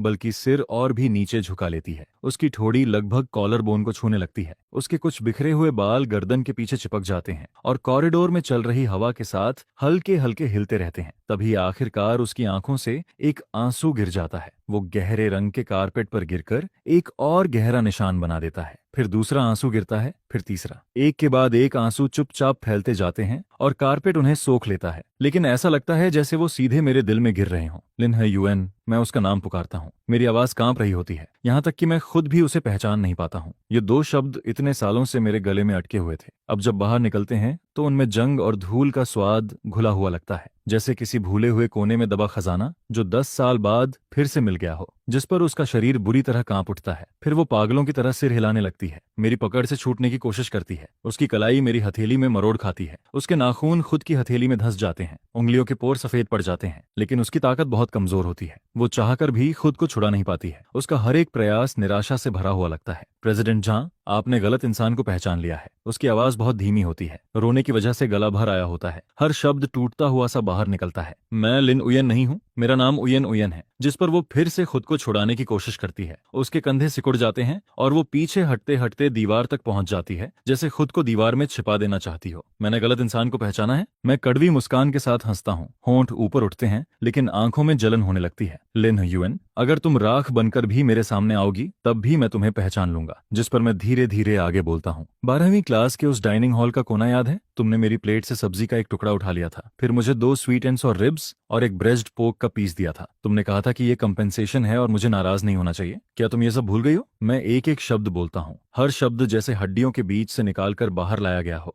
उनमें 10 साल से ज्यादा समय का भार भरा हुआ होता है। जिस पर उसका शरीर और भी जोर से कांपने लगता है, जैसे उसके सीने के अंदर कुछ टूट गया हो। एक पल में उसकी सारी एक्टिंग, उसकी सारी मजबूती और सारी सहनशीलता बिखर जाती है। फिर वो खुद को रोक नहीं पाती। उसकी आंखों से आंसू बांध टूटने की तरह बह निकलते हैं। वो वहीं नीचे बैठ जाती है, दोनों हाथों से चेहरा ढक लेती है और बुरी तरह रोने लगती है। यह वह रोना नहीं होता जिसमें इंसान जोर जोर से चीखता है। यह वह रोना होता है जिसे बहुत लंबे समय तक दबाकर रखा गया हो, इतना लंबा कि अब उसे रोकना नामुमकिन हो गया हो। उसकी हर सिसकी हथेलियों से दब जाती है और भारी टूटी हुई आवाज में बदल जाती है। उसकी आवाज बीच बीच में टूटती रहती है, जैसे वो डर रही हो कि कोई उसे सुन न ले। कॉरिडोर में लोग आते जाते रहते हैं। कुछ वेटर्स ट्रे लेकर गुजरते हैं। उनके कदम धीमे पड़ जाते हैं, लेकिन कोई पास आने की हिम्मत नहीं करता है। कुछ गेस्ट्स दूसरे प्राइवेट रूम्स से बाहर निकलते हैं। कोई नशे में अपनी पार्टनर को पकड़े हुए खड़ा रहता है, कोई उत्सुकता से हमारी तरफ देखता है, कोई फुसफुसाकर बातें करता है, कोई फोन निकाल लेता है, और कुछ लोगों को उनके साथ ही वहां से खींच कर ले जाते हैं। लेकिन मैं किसी की परवाह नहीं करता, जिस पर मैं भी उसके सामने बैठ जाता हूँ। मेरा एक हाथ अब भी उसकी कलाई को मजबूती से पकड़े रहता है। मेरी हथेली उसकी बर्फ ठंडी त्वचा को छू रही होती है। मैं उसकी धड़कनों को महसूस कर सकता हूँ, जो धीरे धीरे घबराहट से निकलकर थकी हुई और भारी होती जा रही हैं। वो मेरे सामने बैठी रहती है, चेहरा ढककर रोती रहती है। उसका पतला शरीर कांपता रहता है। हल्की बैंगनी ड्रेस उसके दुबले कंधों पर ढीली लटक रही होती है। उसके कंधों की हड्डियां कपड़े के पार तक साफ दिखाई देती हैं, जिस पर मैं उसे देखते हुए वह सवाल पूछता हूँ जो इतने सालों से मेरे दिल में दबा हुआ था। मुझे बताओ, आखिर क्या हुआ था? मेरी आवाज में इतनी नरमी होती है जो अभी कुछ देर पहले प्राइवेट रूम में बिल्कुल नहीं थी। तुम यहाँ क्यों हो? लेकिन वो जवाब नहीं देती, बस जमीन पर बैठी रोती रहती है। उसकी टूटी हुई सिसकियां किसी घायल छोटे जानवर जैसी लगती हैं जो अंधेरे में अकेला अपने घाव चाट रहा हो। इसके बाद मैं अपना कोट उतारकर उसके कंधों पर डाल देता हूँ। कोट बड़ा होता है और उसके सिकुड़े हुए शरीर को ढक लेता है, साथ ही उस ढीली और ठीक से फिट न होने वाली ड्रेस को भी छिपा देता है। वो मना नहीं करती, सिर भी नहीं उठाती, बस उसकी सिसकियां धीरे धीरे कम होने लगती हैं। उसके कंधे अब पहले जितने नहीं कांपते, लेकिन पूरा शरीर अब भी हल्का हल्का कांप रहा होता है, जैसे कोई पत्ता लंबे समय तक हवा में हिलता रहा हो और अब जमीन पर गिरने के बाद भी हल्का सा थरथरा रहा हो। धीरे धीरे कॉरिडोर फिर से शांत हो जाता है। तमाशा देखने वाले लोग जा चुके होते हैं। वेटर्स चुपचाप हमारे पास से निकल जाते हैं। दीवारों पर लगी पीली रोशनी अब भी वैसे ही चमक रही होती है और हमारी परछाइयों को जमीन पर फैला रही होती है। मैं उसके सामने बैठा रहता हूँ। मेरा हाथ अब भी उसकी कलाई पर टिका होता है। पकड़ मजबूत नहीं होती। मेरा अंगूठा बस उसकी कलाई के अंदर वाले हिस्से को हल्के से छू रहा होता है, जहां उसकी धड़कन लगातार चल रही होती है। बहुत देर बाद आखिरकार वो अपने चेहरे से हाथ हटाती है।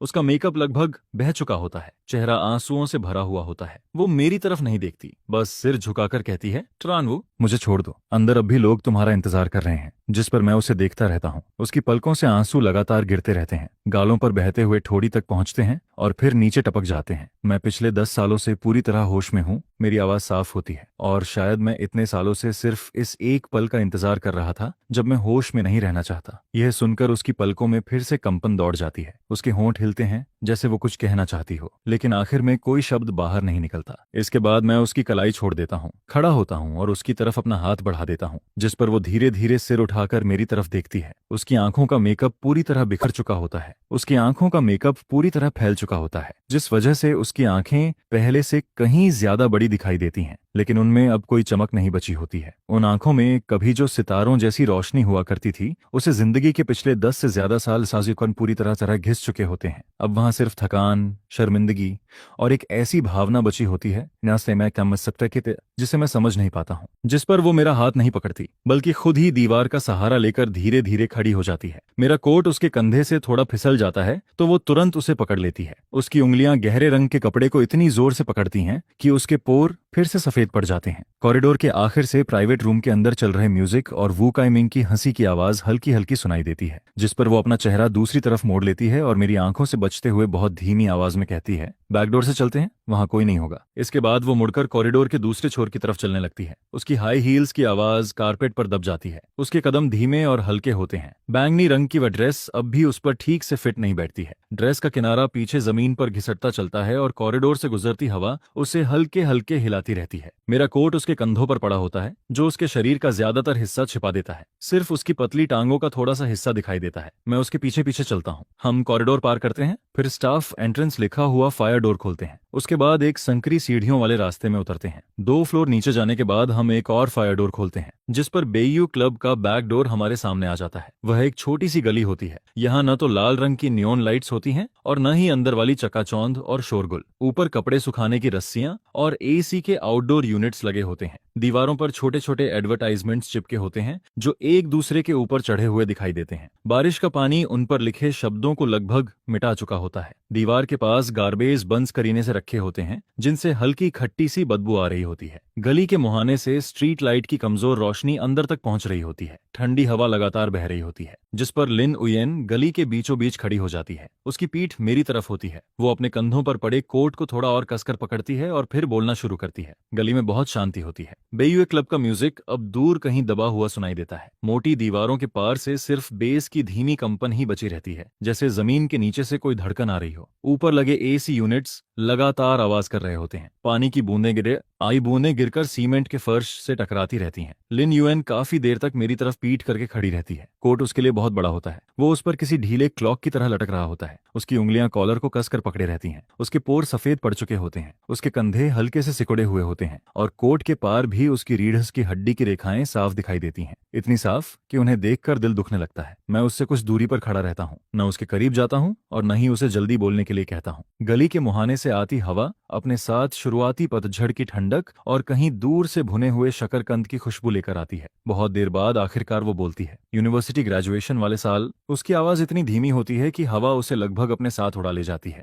जिस पर वो एक पल के लिए रुक जाती है, जैसे आगे बोलने के लिए उसे सारी ताकत इकट्ठा करनी पड़ रही हो। मेरे पापा के बिजनेस में दिक्कत आ गई थी। उसके पापा का नाम ली जियानगो था। वो काउंटी में एक ऑटो रिपेयर वर्कशॉप चलाते थे। उस समय हमारी पूरी बैच के पेरेंट्स में उनका परिवार काफी अच्छा माना जाता था। हर दिन स्कूल के बाद लिन यूएन को कार लेने आती थी। उसके बैग में हमेशा नए स्टेशनरी आइटम्स रहते थे। उसकी यूनिफॉर्म हमेशा एकदम प्रेस की हुई रहती थी। उस समय वो बहुत खूबसूरत लगती थी। जब मुस्कुराती थी तो उसके गालों पर छोटे छोटे डिंपल्स पड़ते थे। वो पूरे ग्रेड की सबसे अलग और सबसे चमकदार लड़की थी, जिस पर वो आगे कहती है उन्होंने किसी के साथ बिल्डिंग मटेरियल्स के बिजनेस में इन्वेस्टमेंट किया था। वर्कशॉप को मॉर्टगेज रखा, फिर ऊपर से काफी पैसा उधार भी लिया, लेकिन बाद में उनका पार्टनर सारे पैसे लेकर भाग गया। जो सामान बचा था वह सब लो क्वालिटी निकला। सब कुछ खत्म हो गया। वो ये सब ऐसे बता रही होती है जैसे किसी और की फाइल पढ़ रही हो। करीब 20 लाख युआन का कर्ज हो गया था। एक छोटे काउंटी टाउन के परिवार के लिए यह रकम आसमान छूने वाली थी। क्रेडिटर्स हर दिन घर आ जाते थे। कोई लॉक में ग्लू भर देता था, कोई कॉरिडोर की दीवारों पर बड़े बड़े अक्षरों में गालियां लिख जाता था। मेरी माँ घर से बाहर निकलने की हिम्मत नहीं कर पाती थी। मेरा छोटा भाई स्कूल में लोगों के ताने सुनता था, जिस पर उसकी आवाज एक पल के लिए भर आती है। मेरे पापा वो हर जगह पैसे उधार मांगने जाते थे।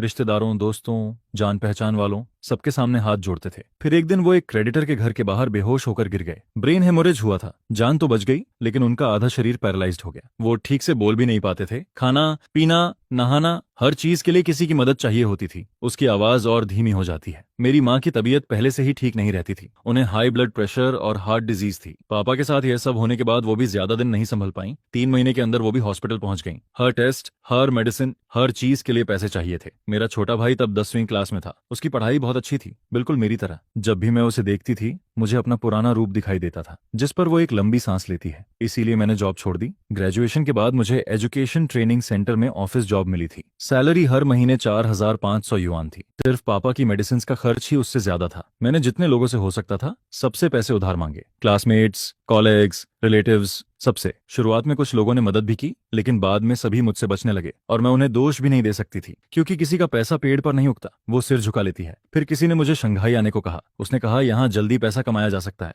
मैं जानती थी कि वह किस तरह का काम है। मैंने पूरे 1 महीने तक फैसला नहीं किया, जिस पर उसकी आंखों में फिर से आंसू भरने लगते हैं। उस 1 महीने के दौरान क्रेडिटर्स मेरे पापा को बिस्तर से घसीटकर नीचे उतार देते थे। मेरी माँ जमीन पर घुटनों के बल बैठकर उनसे विनती करती थी। मेरा भाई स्कूल से लौटता था, दरवाजे पर लाल पेंट के निशान देखता था, लेकिन कुछ नहीं कहता था। वो चुपचाप अपने कमरे में चला जाता था, दरवाजा बंद कर लेता था और अंदर से सिर्फ उसकी पढ़ाई की आवाज सुनाई देती थी। अगले दिन मैंने शंघाई की ट्रेन टिकट खरीद ली। उसकी आवाज अब टूटने लगती है। मुझे पता था कि यह काम सम्मानजनक नहीं है। मुझे पता था कि लोग मुझे नीची नजर से देखेंगे, लेकिन मेरे पास कोई दूसरा रास्ता नहीं था। अब उसकी आवाज पूरी तरह भर आती है। मुझे जीना था, मुझे अपने पापा को जिंदा रखना था, मुझे अपनी माँ को जिंदा रखना था, मुझे अपने भाई को पढ़ाना था, मुझे उसे बचाना था। मैं नहीं चाहती थी कि वो दूसरा मैं बन जाए, वो दूसरा इंसान जो कैंटीन के कोने में बैठकर सिर्फ सादी सब्जी के साथ खाना खाता है। यह सुनकर ऐसा लगता है जैसे किसी ने सीधे मेरे सीने में चाकू घोंप दिया हो, जिस पर मैं अनजाने में एक कदम आगे बढ़ जाता हूँ। वो तुरंत महसूस कर लेती है। उसके कंधे तन जाते हैं, पूरा शरीर फिर से सिकुड़कर दीवार से लग जाता है। मैंने अपना नाम बदलकर यूएन रख लिया, क्योंकि मैं नहीं चाहती थी कि कोई पहचान वाला मुझे पहचान ले। मैं नहीं चाहती थी कि कोई देखे कि लिन यूएन की हालत आज ऐसी हो गई है। यह कहकर वो जल्दी से अपने आंसू पोंछ लेती है, जैसे डर हो कि कोई उसे कमजोर देख लेगा। मैंने खुद को पूरी तरह बंद कर लिया।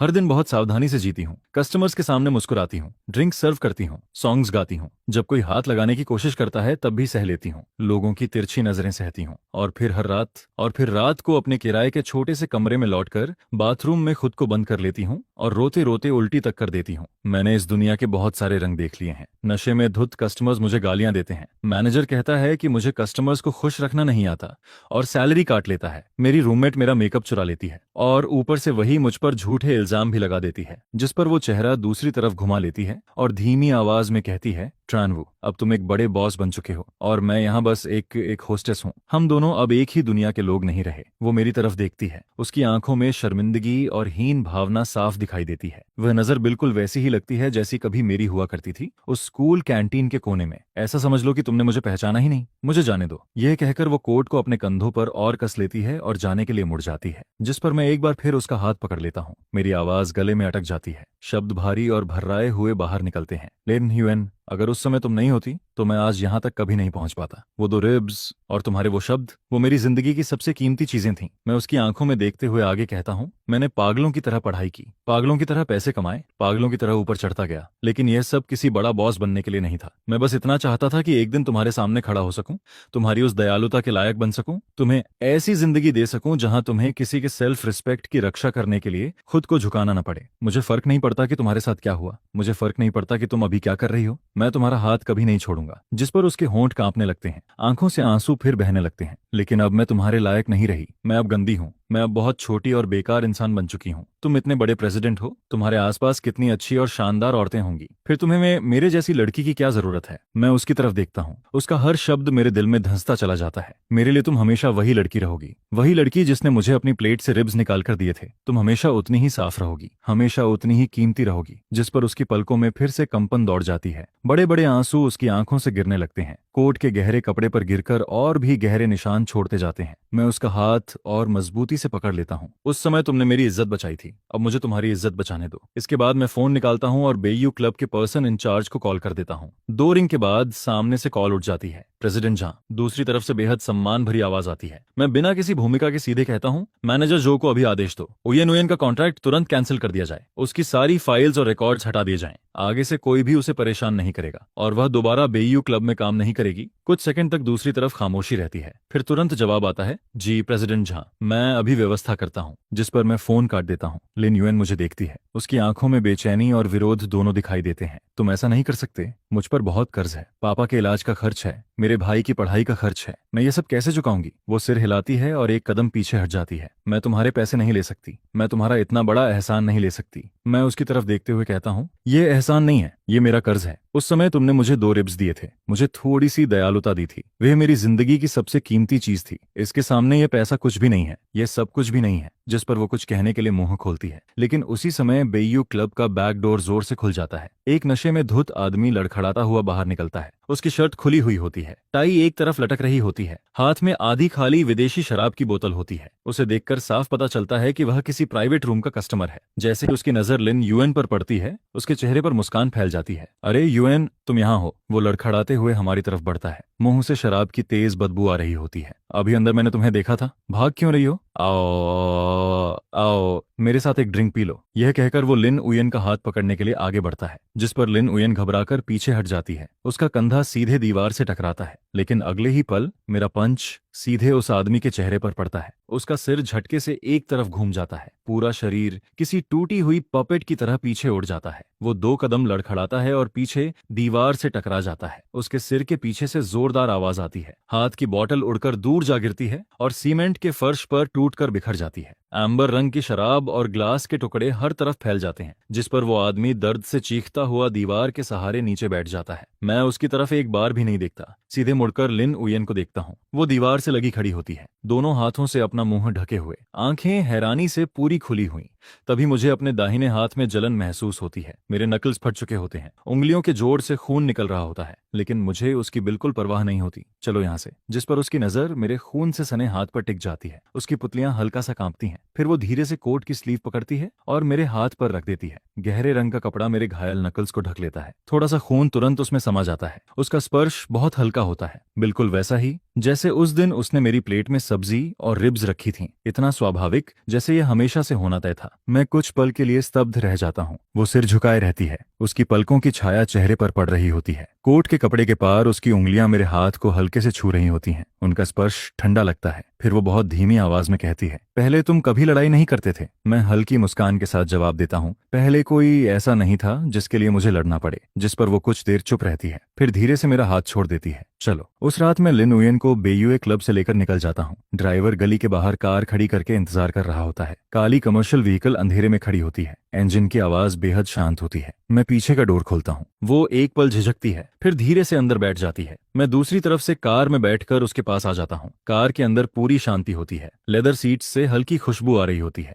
एसी की ठंडी हवा लगातार बह रही होती है। ड्राइवर रियर व्यू मिरर से मेरी तरफ देखता है, लेकिन कुछ पूछता नहीं। चुपचाप कार आगे बढ़ा देता है। लिन यूएन खिड़की के सहारे बैठ जाती है, चेहरा दूसरी तरफ घुमा लेती है। बाहर की स्ट्रीट लाइट्स एक एक करके गुजरती रहती हैं। उनकी रोशनी उसके चेहरे पर पड़ती है। उसके आंसुओं के निशान, फैला हुआ मेकअप और बंद आंखें साफ दिखाई देती हैं। धीरे धीरे उसकी सांसें सामान्य होने लगती हैं। शायद वो सच में सो गई होती है, या शायद सिर्फ सोने का नाटक कर रही होती है। लेकिन उसके कंधे अब पहले की तरह तनाव में नहीं होते। उसका सिर खिड़की के शीशे से लगा होता है। कार के हल्के झटकों के साथ धीरे धीरे हिल रहा होता है। मैं उसे बहुत देर तक देखता रहता हूँ। 12वीं क्लास के उस धूप भरे कैंटीन से लेकर बेयू क्लब के उस कॉरिडोर तक, जहां वो जमीन पर बैठकर फूट फूट कर रो रही थी, और अब इस पल तक जब वो मेरा कोट ओढ़े मेरे बगल वाली सीट पर गहरी नींद में डूबी हुई होती है। 10 से ज्यादा सालों का समय अंधेरे में धीरे धीरे पीछे की तरफ बहता चला जाता है। ट्रेन के डिब्बे में मैं हाथ बढ़ाकर उसका कोट वापस उसके कंधे पर खींच देता हूँ, जो धीरे धीरे फिसल रहा होता है, जिसके बाद उसका खुला हुआ कंधा ढक जाता है। मेरी उंगलियां गलती से उसकी गर्दन को छू जाती हैं और उसकी त्वचा बर्फ जैसी ठंडी फील होती है। वह नहीं जागती, बस उसकी भौहें हल्का सा सिकुड़ती हैं, जिस पर कुछ पल बाद फिर से सामान्य हो जाती हैं।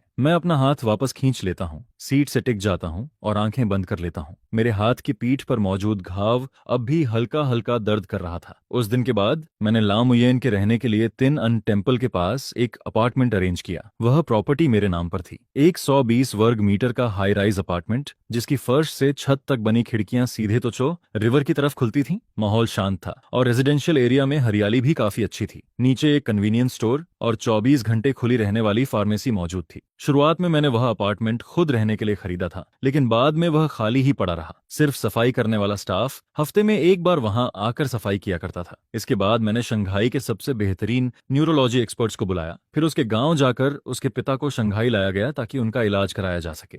हुआशान हॉस्पिटल में उनके लिए वार्ड अरेंज किया गया, प्रोफेशनल केयर गिवर रखा गया और रिहैबिलिटेशन प्लान दोबारा तैयार किया गया। उसकी मां की सारी दवाइयों को इम्पोर्टेड मेडिसिन से बदल दिया गया। नियमित हेल्थ चेकअप शुरू करवाए गए और एक कार्डियोलॉजी एक्सपर्ट उनकी हालत पर लगातार नजर रखने लगा। वहीं उसके छोटे भाई की एकेडमिक फाइल भी शंघाई के एक टॉप हाई स्कूल में ट्रांसफर करवा दी गई। लड़का हॉस्टल में रहता था और वीकेंड पर अपनी बहन से मिलने आ सकता था। जहां तक उसके परिवार के कर्ज की बात थी, वह भी मैंने लोगों को लगाकर पूरी तरह सुलझवा दिया। 20 लाख युआन मूल रकम, ब्याज और जुर्माने समेत कुल 24,60,000 युआन बनते थे। जब फाइनेंस डिपार्टमेंट के कर्मचारी ने फोन करके मुझसे रकम की पुष्टि की तो मैंने सिर्फ एक शब्द कहा, चुका दो, जिसके बाद कॉल काट दिया। मैंने वह सब कुछ किया जो मेरे बस में था। मैं सिर्फ इतना चाहता था कि वह अपने पुराने दुखों से निकलकर नई जिंदगी शुरू कर सके। लेकिन लाम हुएन हमेशा मुझसे दूरी बनाकर रखती थी। वह उसी अपार्टमेंट में रहती थी जो मैंने उसके लिए अरेंज किया था और लगभग कभी बाहर नहीं निकलती थी। जब भी मैं उससे मिलने जाता, वह बेहद शिष्टता से पेश आती, चाय बनाती, पानी डालती और फिर सोफा के दूसरे छोर पर बैठ जाती। दोनों हाथ घुटनों पर करीने से रखे होते, जैसे कोई अनजान मेहमान घर आया हो। उसके व्यवहार में एक दूरी थी और वह दूरी जानबूझकर बनाए रखी जाती थी। अब उसमें वह सहजता और नरमी नहीं दिखती थी जो सालों पहले कैफेटेरिया में दिखाई देती थी। फिर भी मैं हर दिन वहां जाता था, उसके पसंदीदा खाने लेकर, sweet and sour ribs, breast pork और सीजनल वेजिटेबल्स। कभी गर्मा गर्म खाना रेस्टोरेंट से पैक करवा कर लाता तो कभी घर की मेड से बनवा कर लेकर आता। पहली बार जब खाना लाया तो वह काफी देर तक स्वीट एंड सॉर रिब्स को देखती रही, जिसके बाद सिर झुकाकर धीरे से धन्यवाद कहा। उसकी आवाज बहुत धीमी थी। फिर उसने चॉपस्टिक्स से एक टुकड़ा उठाकर मुंह में रखा, बहुत धीरे धीरे चबाया और फिर चॉपस्टिक्स नीचे रखकर बोली कि उसका पेट भर गया है। मैं उसे देखता रहा लेकिन कुछ नहीं पूछा। मैं जानता था कि उसके दिल की गांठ इतनी आसानी से नहीं खुल सकती।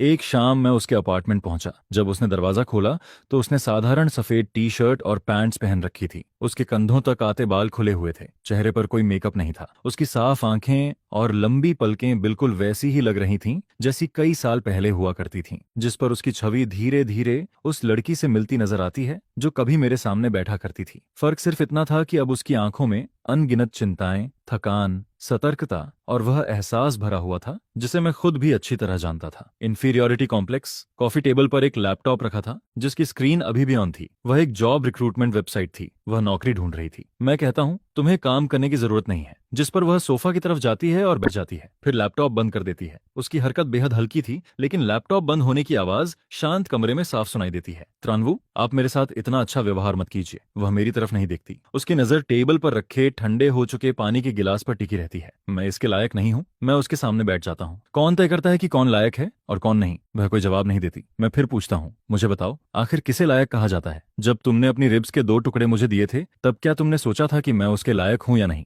जब इतने लोगों के सामने तुमने मेरे लिए मांस परोसा था, तब क्या तुमने कभी सोचा था कि मैं उसके लायक हूँ या नहीं? जिस पर उसकी पलकें हल्के से कांपती हैं। वह बात अलग थी। अलग कैसे थी? वह कुछ देर चुप रहती है। तब मैं लायक थी और अब भी तुम लायक हो। आखिरकार वह सिर उठाकर मेरी तरफ देखती है। उसकी आंखें लाल हो चुकी थीं, लेकिन आंसू अभी तक नहीं गिरे थे। त्रानवू, हमारे बीच अब कोई संभावना नहीं बची है। जो कुछ सालों पहले हुआ था उसे भूल जाइए। किसी अच्छी और साफ सुथरी लड़की को ढूंढिए। ऐसी लड़की जो आपकी मौजूदा पहचान और हैसियत के लायक हो। उसके दोनों हाथ घुटनों पर रखे थे। उंगलियां इतनी कसकर आपस में फंसी हुई थीं कि जोड़ सफेद पड़ चुके थे। मेरे जैसी इंसान आपके प्यार के लायक नहीं है। मैं आपके साथ खड़े होने के भी लायक नहीं हूँ। उसका हर शब्द मेरे दिल में सुई की तरह चुभ रहा था। जिस पर मैं खड़ा होता हूँ, कॉफी टेबल के चारों तरफ घूमकर उसके सामने घुटनों के बल बैठ जाता हूँ, ताकि हमारी नजरें एक बराबर हो जाएं। वह हिलती तक नहीं, सिर्फ उसकी पलकें बुरी तरह कांप रही थीं और उसके होंठ एक सीधी रेखा में भींचे हुए थे। बस करो, मैं 10 साल से भी ज्यादा समय से तुमसे प्यार करता हूँ। उस 12वीं क्लास वाले साल से। यह कोई सिंपथी नहीं है, न ही पुरानी यादों की वजह से, न उन 2 रिब्स की वजह से, और न किसी एहसान का बदला चुकाने के लिए। मैं तुमसे प्यार करता हूँ क्योंकि वह इंसान तुम हो। क्योंकि जब पूरी दुनिया मुझे नहीं देखती थी, तब तुमने मुझे देखा था। जब बाकी सबने मुझे नजरअंदाज किया, तब तुमने मेरी प्लेट से सब्जियां हटाकर अपना मांस मेरी तरफ सरका दिया था और मुस्कुराकर कहा था कि यह कॉम्पेंसेशन है। तुमने मेरा सेल्फ रिस्पेक्ट बचाया था, वह भी ऐसे तरीके से जिसे किसी ने नोटिस तक नहीं किया। उस नरमी को मैंने पिछले 10 सालों से अपने दिल में संभाल कर रखा है। यह सुनते ही उसके आंसू आखिरकार बहने लगते हैं। लेकिन मैं अब वह लाम ह्वेन नहीं रही। जिंदगी ने मुझे इतना घिस दिया है कि मेरे अंदर कुछ भी नहीं बचा। मेरा गर्व, मेरे सपने, मेरी सारी रोशनी बुझ चुकी है। जिस पर मैं उसकी तरफ देखकर कहता हूँ, नहीं, वह सब अब भी मौजूद है। वह सिर हिलाती है और भी जोर से रोने लगती है। दोनों हाथों से अपना चेहरा ढक लेती है। उसके कंधे लगातार कांप रहे थे। आप नहीं समझते, आप नहीं जानते कि इन सालों में मैंने कैसी जिंदगी जी है। हर रात अजनबियों का मनोरंजन करना पड़ता था। उनके छूने को सहना पड़ता था, उनकी नजरों को सहना पड़ता था, और फिर भी मुस्कुराना पड़ता था। जितनी मीठी मुस्कान, उतना ज्यादा टिप मनी। मैं बहुत पहले ही गंदी हो चुकी हूँ, अंदर से भी बाहर से भी। तुम गंदी नहीं हो। मेरी आवाज बहुत धीमी थी, लेकिन उसमें ऐसी दृढ़ता थी जिसका एहसास मुझे खुद भी नहीं था। गंदे वे लोग हैं जिन्होंने तुम्हें सताया। गंदे वे लोग हैं जिन्होंने तुम्हारी मजबूरी का फायदा उठाया। गंदे वे लोग हैं जिन्होंने तुम्हें और नीचे धकेला। वे लोग गंदे हैं, तुम नहीं। तुम कभी गंदी नहीं थी। जिस पर मैं उसके सामने घुटनों के बल बैठा रहता हूँ, बिना हिले। कमरे में गहरी खामोशी छाई रहती है और फ्लोर टू सीलिंग विंडो के बाहर तो चो रिवर चुपचाप बहती रहती है। यह रहा आपका अनुवादित स्क्रिप्ट, आपकी सभी निर्देशों के अनुसार। नदी के उस पार की रोशनियां अपनी चमक को पानी की सतह पर बिखेरती हैं, जहां टूटे बिखरे साये लहराते दिखाई देते हैं। दूर कहीं से जहाज के हॉर्न की भारी आवाज गूंजती हुई आती है, जो कमरे की खामोशी में शीशे के पार से हल्के हल्के सुनाई देती रहती है। आखिरकार वह अपने हाथ नीचे कर देती है। उसका चेहरा आंसुओं से भरा हुआ होता है। आंखें लाल और सूजी हुई दिखाई देती हैं, लेकिन उसकी आंखों की गहराई में छिपी सावधानी, विरोध और हीन भावना में अब एक छोटी सी दरार पड़ चुकी होती है। त्रानवू, मुझे थोड़ा वक्त चाहिए। जिस पर मैं सिर हिलाता हूँ। जितना चाहो उतना वक्त ले सकती हो। उस दिन के बाद मैं उसे मजबूर करना छोड़ देता हूँ, लेकिन फिर भी हर दिन उससे मिलने आता हूँ,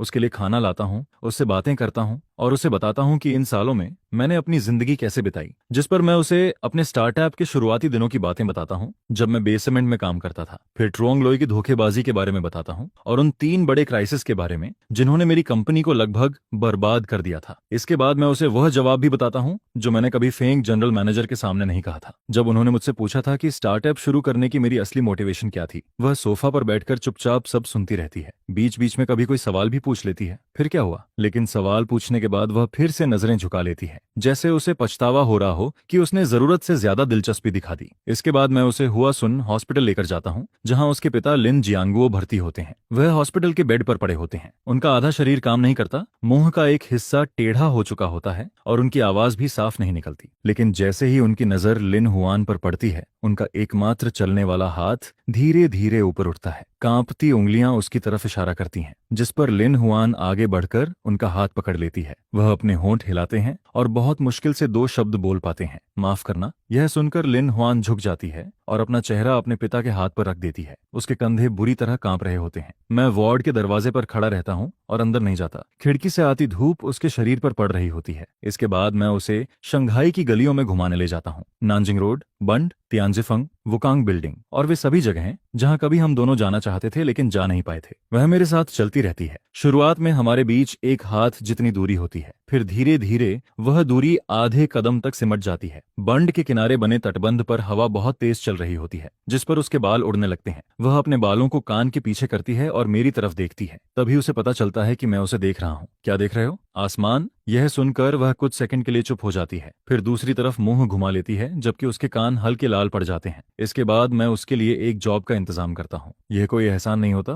बल्कि वह पोजीशन उसे खुद इंटरव्यू और एप्लीकेशन प्रोसेस पास करने के बाद मिलती है। यह एक एजुकेशन टेक्नोलॉजी कंपनी में करिकुलम डेवलपमेंट और रिसर्च की जॉब होती है, बिल्कुल उसी सब्जेक्ट से जुड़ी जो उसने यूनिवर्सिटी में पढ़ा था। नॉर्मल ऑफिस टाइमिंग होती है और ओवर टाइम की भी जरूरत नहीं पड़ती। जॉब के पहले दिन मैं उसे लेने पहुंचता हूँ, जिस पर वह अपार्टमेंट बिल्डिंग से बाहर आती है। उसने बेज कलर का लॉन्ग कोट पहना होता है, बाल लो पोनीटेल में बंधे होते हैं और चेहरे पर हल्का मेकअप होता है। उसकी आंखें पहले से कहीं ज्यादा साफ और चमकदार दिखाई देती हैं। उसे देखकर ऐसा लगता है जैसे वह फिर से वही लड़की बनती जा रही है जो सालों पहले कैफेटेरिया में बैठा करती थी। जब वह मेरी कार को गेट के पास खड़ी देखती है तो उसके कदम एक पल के लिए रुक जाते हैं। फिर वह पैसेंजर सीट का दरवाजा खोलकर अंदर बैठ जाती है। तुम्हें हर दिन मुझे लेने आने की जरूरत नहीं है, बस रास्ता एक ही पड़ता है। यह सुनकर वह मुझे एक नजर देखती है, जबकि सच ये होता है कि ग्रुप हेडक्वार्टर्स पुडोंग में होता है और उसकी कंपनी जिंगान में, एक हुआंगपू रिवर के इस पार और दूसरा उस पार। लेकिन वह मेरे इस झूठ को सामने नहीं लाती। धीरे धीरे बिजनेस सर्कल की बातें आखिरकार उसके कानों तक पहुंच ही जाती हैं। सबकी शुरुआत फोन कॉल से होती है। एक दिन जब वह कंपनी के ब्रेक रूम में बैठी होती है, तभी एक अननोन नंबर से कॉल आता है। वह फोन उठाती है। दूसरी तरफ एक महिला की आवाज सुनाई देती है। आवाज विनम्र जरूर होती है, लेकिन उसके शब्द कांटों की तरह चुभ रहे होते हैं। क्या आप मिस लिन हुआन बोल रही हैं? मैं मिस्टर चेन के एक बिजनेस पार्टनर की पत्नी हूँ। सुना है इन दिनों मिस्टर चेन और आपकी काफी नजदीकियां बढ़ रही हैं। मैं बस आपको एक बात याद दिलाना चाहती हूँ। मिस्टर चेन की पोजीशन इस बिजनेस वर्ल्ड में क्या है, यह आप भी जानती होंगी, और आपका अतीत बे यूए क्लब में कैसा था, ये भी यहाँ लगभग सभी जानते हैं। मिस्टर चेन अभी आपके साथ हैं, लेकिन यह सिर्फ कुछ समय की नई दिलचस्पी भी हो सकती है। आपको अपनी औकात पहचाननी चाहिए। इतना कहकर कॉल कट जाता है, जिस पर लिन हुआन ब्रेक रूम में बैठी रह जाती है। उसकी उंगलियां फोन को इतनी जोर से पकड़ रही होती हैं कि उनके जोड़ सफेद पड़ जाते हैं। लेकिन बात यहीं खत्म नहीं होती। इसके बाद ऐसे कई और कॉल्स आने लगते हैं। कुछ लोग घुमा फिरा कर कहते हैं, कुछ सीधे अपमान करते हैं, यहाँ तक कि कुछ लोग उसके सीक्रेट सोशल मीडिया अकाउंट पर कमेंट भी करने लगते हैं। नाइट क्लब से निकली हुई औरत सोचती है ऊंची जगह पहुंच गई। मिस्टर चेन जल्दी ही इससे बोर हो जाएंगे। पहले आईना देखकर खुद को देख ले। वह हर कमेंट को पढ़ती है, फिर अकाउंट लॉग आउट कर देती है। उस रात मैं उसके अपार्टमेंट पहुंचता हूँ। वह सोफा पर बैठी होती है। उसके सामने एक सूटकेस रखा होता है जो पूरी तरह पैक हो चुका होता है। त्रानवू, वह सिर उठाकर मेरी तरफ देखती है। उसकी आंखें लाल होती हैं। साफ पता चलता है कि वह अभी रोई है। मैं जा रही हूँ। ऐसा समझो कि हम कभी मिले ही नहीं। मैं तुम्हारे लिए बोझ नहीं बनना चाहती। मैं नहीं चाहती कि मेरी वजह से तुम्हें बदनामी झेलनी पड़े, और मैं तुम्हारी रेपुटेशन बर्बाद नहीं करना चाहती। इतना कहकर वह उठती है और सूटकेस का हैंडल पकड़ लेती है। लेकिन तभी मैं तेजी से आगे बढ़ता हूँ और उसे अपनी बाहों में खींच लेता हूँ, जिस पर वह छूटने की कोशिश करती है। सूटकेस का हैंडल उसके हाथ से छूट जाता है और सूटकेस फर्श पर गिर पड़ता है। वह दोनों हाथों से मुझे धक्का देती है, लेकिन मैं नहीं हटता। धीरे धीरे उसकी मुट्ठियां ढीली पड़ने लगती हैं और फिर वह मेरे शर्ट के किनारे को कसकर पकड़ लेती है। मैं उसके कान के पास झुककर धीरे से कहता हूँ, रेपुटेशन से क्या फर्क पड़ता है, करियर से क्या फर्क पड़ता है। अगर तुम नहीं हो तो पूरी दुनिया मिलने का भी कोई मतलब नहीं है। जब मैं अपनी जिंदगी के सबसे बुरे दौर में था, तब तुमने मुझे कभी नहीं छोड़ा। तो आज अगर दुनिया कुछ भी कहे, मैं भी तुम्हें कभी नहीं छोड़ूंगा। और ये मत सोचना कि मैं तुम्हारे साथ सिर्फ कुछ समय के लिए हूँ। मैं तुम्हें पिछले 10 सालों से चाहता हूँ। ये कोई मोमेंट्री फीलिंग नहीं है। ये वह प्यार है जो मेरी हड्डियों तक में बस चुका है। यह सुनकर आखिरकार वह मेरे सीने में मुंह छिपाकर जोर जोर से रो पड़ती है। अब वह अपने आंसुओं को छुपाने की कोशिश नहीं करती, न ही आवाज दबाती है। सालों से जमा सारे दुख, डर, हीन भावना और दर्द उस रोने में बाहर निकलने लगते हैं। जिस पर वह बिल्कुल एक बच्चे की तरह रोती रहती है, और उसी पल उसकी सारी असुरक्षाएं, सारे डर और सारी दीवारें टूटने लगती हैं। हम दोनों अपार्टमेंट के एंट्रेंस पर एक दूसरे को पकड़े खड़े रहते हैं। बाहर फ्लोर टू सीलिंग विंडो के पार सुजो रिवर शांति से बह रही होती है। काफी देर बाद उसका रोना धीरे धीरे शांत होने लगता है, फिर सिर्फ हल्की सिसकियां सुनाई देती हैं और आखिरकार वह भी बंद हो जाती हैं, लेकिन वह अभी भी मेरे सीने से लगी रहती है। त्रानवु, तुम्हें एक दिन पछतावा होगा। जिस पर मैं हल्का सा मुस्कुराता हूँ। मुझे तो पिछले 10 सालों से पछतावा है। पछतावा इस बात का कि उस समय तुम्हारे हाथ से दी गई एक और हरी सब्जी नहीं खाई थी। यह सुनकर वह कुछ पल चुप रहती है, फिर बहुत हल्के से, बहुत धीरे से मेरे सीने से लगी हुई एक आवाज निकालती है। वह आवाज किसी हल्की हंसी जैसी होती है, बहुत हल्की, लेकिन 10 सालों में पहली बार मैं उसे हंसते हुए सुनता हूँ।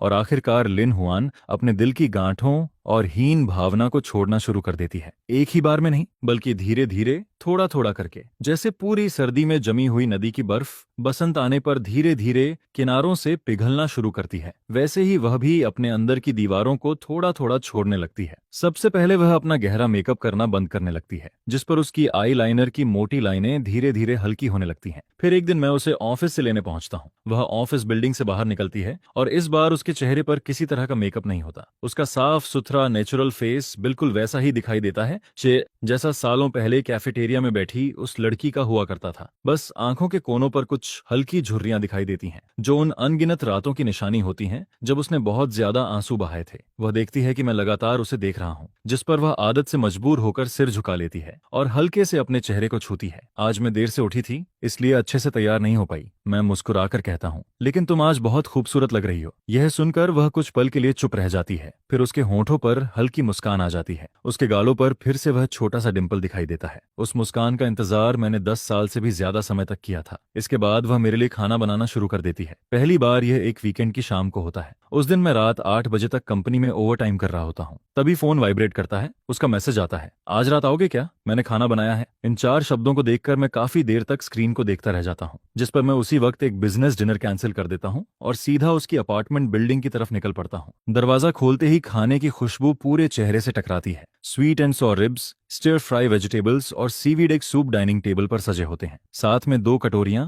और 2 जोड़ी चॉपस्टिक्स भी रखी होती हैं। वह किचन के दरवाजे पर खड़ी होती है। एप्रन अभी तक पहना हुआ होता है और हाथ में ताजी बनी हुई सब्जियों की प्लेट होती है। मुझे देखते ही उसकी आंखों में हल्की सी हलचल होती है। वह प्लेट टेबल पर रख देती है। पता नहीं तुम्हें पसंद आएगा या नहीं, काफी समय बाद खाना बनाया है। जिस पर मैं बैठ जाता हूँ और स्वीट एंड सॉर रिब का एक पीस उठाकर खाता हूँ। सॉस का स्वाद गहरा होता है। मीट इतना सॉफ्ट होता है कि मुंह में जाते ही घुलने लगता है। स्वाद वैसा नहीं होता जैसा स्कूल कैफेटेरिया में था, लेकिन फिर भी उसमें कुछ ऐसा होता है जो उतना ही अच्छा लगता है। वह मेरे सामने बैठती है और फिर बहुत नेचुरल तरीके से मेरी कटोरी में एक हरी सब्जी रख देती है। वही आदत, वही अंदाज, बिल्कुल वैसे ही जैसे 10 साल पहले किया करती थी। पहले सब्जी खाओ, जिस पर उसके होंठों पर हल्की मुस्कान आ जाती है। डिंपल फिर से दिखाई देता है। यह तुम्हारे लिए कंपेंसेशन है। मैं सिर झुकाकर कटोरी में रखी उस सब्जी को देखता हूँ और अचानक मेरी आंखें हल्की नम होने लगती हैं। इतने सालों बाद आखिरकार मुझे फिर से वही एहसास मिल रहा होता है, लेकिन मैं जानता हूँ कि उसके दिल में अभी भी एक गांठ बाकी है। बे क्लब के दिन, उसकी हीन भावना और हमारे बीच की दूरी, यह सब अभी पूरी तरह खत्म नहीं हुआ होता। एक रात मैं ग्रुप से ओवर टाइम करके लौटता हूँ। रास्ते में उसके अपार्टमेंट पर रुक जाता हूँ। दरवाजा खोलकर अंदर जाता हूँ तो लिविंग रूम की लाइट्स बंद होती हैं। बस बेडरूम के दरवाजे की दरार से हल्की रोशनी बाहर आ रही होती है। मैं धीरे धीरे वहां पहुंचता हूँ और दरवाजा हल्का सा खोलता हूँ। वह फर्श पर बैठी होती है, पीठ बेड से लगी होती है और उसकी गोद में लैपटॉप रखा होता है। स्क्रीन की रोशनी उसके चेहरे पर पड़ रही होती है, जिससे उसकी लाल आंखें साफ दिखाई देती हैं। स्क्रीन पर एक फोरम पोस्ट खुली होती है। उसका टाइटल बेहद भद्दा होता है। सुना है उस फेमस टेक्नोलॉजी ग्रुप के प्रेसिडेंट की गर्लफ्रेंड पहले ये जनरल मैनेजर की वाइन कंपेनियन हुआ करती थी। नीचे हजारों कमेंट्स भरे पड़े होते हैं। ऐसी औरत से रिश्ता जोड़ने में शर्म नहीं आती? कुछ महीनों बाद छोड़ देगा। बेयू क्लब से निकली है, बाकी समझदार खुद समझ जाएं। त्रानवु कौन है और ये कौन है, ये उसके लायक कैसे हो सकती है? वह एक एक कमेंट पढ़ती रहती है, पेज बंद नहीं करती, रोती भी नहीं, बस चुपचाप बैठी रहती है, जैसे वह उसी अंजाम की पुष्टि कर रही हो जिसकी उम्मीद उसे पहले से थी। मैं उसके पास बैठ जाता हूँ और लैपटॉप बंद कर देता हूँ। स्क्रीन की रोशनी गायब हो जाती है। कमरे में सिर्फ बेडसाइड लैंप की पीली रोशनी बचती है। वह बहुत देर तक चुप रहती है, फिर धीरे से बोलती है, त्रानवु, जो कुछ भी वो लोग कह रहे हैं वह सच है। मैं सच में बेयू क्लब में काम कर चुकी हूँ। मैंने सच में शराब सर्व की है। लोगों ने मुझे उसी नजर से देखा है। कई बार मेरा अपमान भी हुआ है। उसकी उंगलियां आपस में कसकर जुड़ी हुई होती हैं। तुम्हें मुझसे बेहतर कोई मिल सकता है, कोई ऐसा इंसान जो साफ हो, जिसे जिंदगी ने कभी दागदार न किया हो। जिस पर मैं कोई जवाब नहीं देता। मैं उठता हूँ और ड्रॉर से एक पुरानी फोटो निकाल कर लाता हूँ। वह हाई स्कूल ग्रेजुएशन फोटो की कॉपी होती है। फोटो काफी पुरानी और धुंधली हो चुकी होती है। उस तस्वीर में लिन हुआन दूसरी लाइन में खड़ी होती है, नीले सफेद यूनिफॉर्म में, चेहरे पर वही मासूम मुस्कान और गालों पर हल्का डिंपल। उसकी आंखें चमक रही होती हैं, लेकिन तस्वीर पर कई घिसे हुए निशान भी दिखाई देते हैं, क्योंकि उसे अनगिनत बार निकाला और देखा गया था। मैं वह फोटो उसके हाथ में रख देता हूँ। इस तस्वीर को मैं पिछले 10 सालों से देखता आ रहा हूँ। वह सिर झुकाकर तस्वीर को देखने लगती है, जिस पर मैं धीरे से आगे कहता हूँ, जब मैं टूटने वाला होता था तब यही तस्वीर मुझे संभालती थी। जब मैं उस अंधेरे बेसमेंट में संघर्ष कर रहा था, जब ट्रोंगलो ने मुझे धोखा दिया था, जब मेरी कंपनी 3 बार लगभग बर्बाद हो चुकी थी। हर बार मैं यही तस्वीर देखता था और खुद से कहता था कि मैं हार नहीं सकता, क्योंकि कोई मेरा इंतजार कर रहा है, क्योंकि कोई मुझे रोशनी दिखाकर गया है और मैं अभी उसका एहसान नहीं चुका पाया हूँ। मैं उसके सामने बैठ जाता हूँ ताकि हमारी नजरें बराबर हों। लिन हुआन, मैंने सिर्फ उस मासूम स्कूल गर्ल से प्यार नहीं किया था, मैंने उस इंसान से प्यार किया है जो दूसरों की इज्जत बचाने के लिए अपनी प्लेट से मीट हटाकर सब्जी खाती थी, जो हमेशा दूसरों के सेल्फ रिस्पेक्ट की परवाह करती थी, जो अंदर से इतनी जेंटल थी कि उसकी काइंडनेस उसकी हड्डियों तक में बसी हुई थी, और उस काइंडनेस का तुम्हारे पास्ट से कोई लेना देना नहीं है। यह सुनकर वह तस्वीर को सीने से लगा लेती है।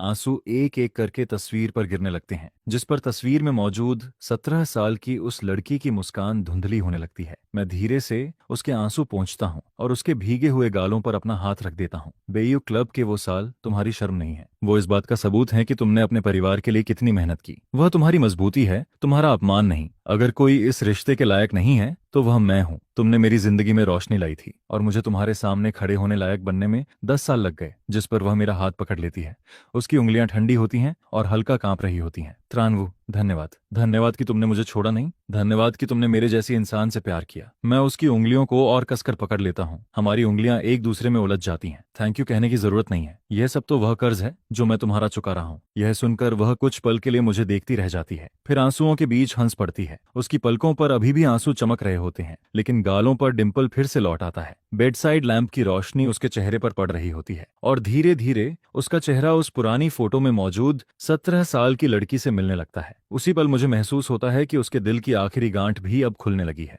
उस वीकेंड मैं उसे उसके पुराने टाउन वापस लेकर जाता हूँ। 10 साल से ज्यादा समय बाद वह वहां लौट रही होती है और इस दौरान पूरा टाउन काफी बदल चुका होता है। नई बिल्डिंग्स खड़ी हो चुकी होती हैं, सड़कें पहले से कहीं ज्यादा चौड़ी और साफ दिखाई देती हैं। सड़कें भी पहले से ज्यादा चौड़ी हो चुकी होती हैं और टाउन में अब शॉपिंग मॉल भी बन चुके होते हैं, लेकिन हाई स्कूल तक जाने वाली वह सड़क अब भी बिल्कुल वैसी ही दिखाई देती है। सड़क के दोनों तरफ लगे पुराने वुतोंग ट्रीज अब भी वहीं खड़े होते हैं, उनकी छाया पूरे रास्ते को ढक रही होती है। सड़क किनारे की ग्रोसरी शॉप ने अपना साइने बोर्ड बदल लिया होता है, लेकिन दरवाजे के सामने रखा पुराना फ्रीजर अब भी वही होता है। स्कूल भी लगभग वैसा ही दिखाई देता है, बस गेट पर खड़े सिक्योरिटी गार्ड बदल चुके होते हैं। अब वह हमें पहचान नहीं पाते। मैं उन्हें बताता हूँ कि हम पुराने स्टूडेंट्स हैं और स्कूल देखने आए हैं, जिस पर वह रजिस्टर में हमारा नाम लिखवाते हैं और फिर हाथ हिलाकर अंदर जाने देते हैं। लिन हुआन मेरे साथ चल रही होती है, लेकिन जैसे ही वह स्कूल गेट के अंदर कदम रखती है, उसके कदम धीरे हो जाते हैं। स्पोर्ट्स ग्राउंड को रेनोवेट किया जा चुका होता है, अब वहां नई रनिंग ट्रैक भी बनी होती है।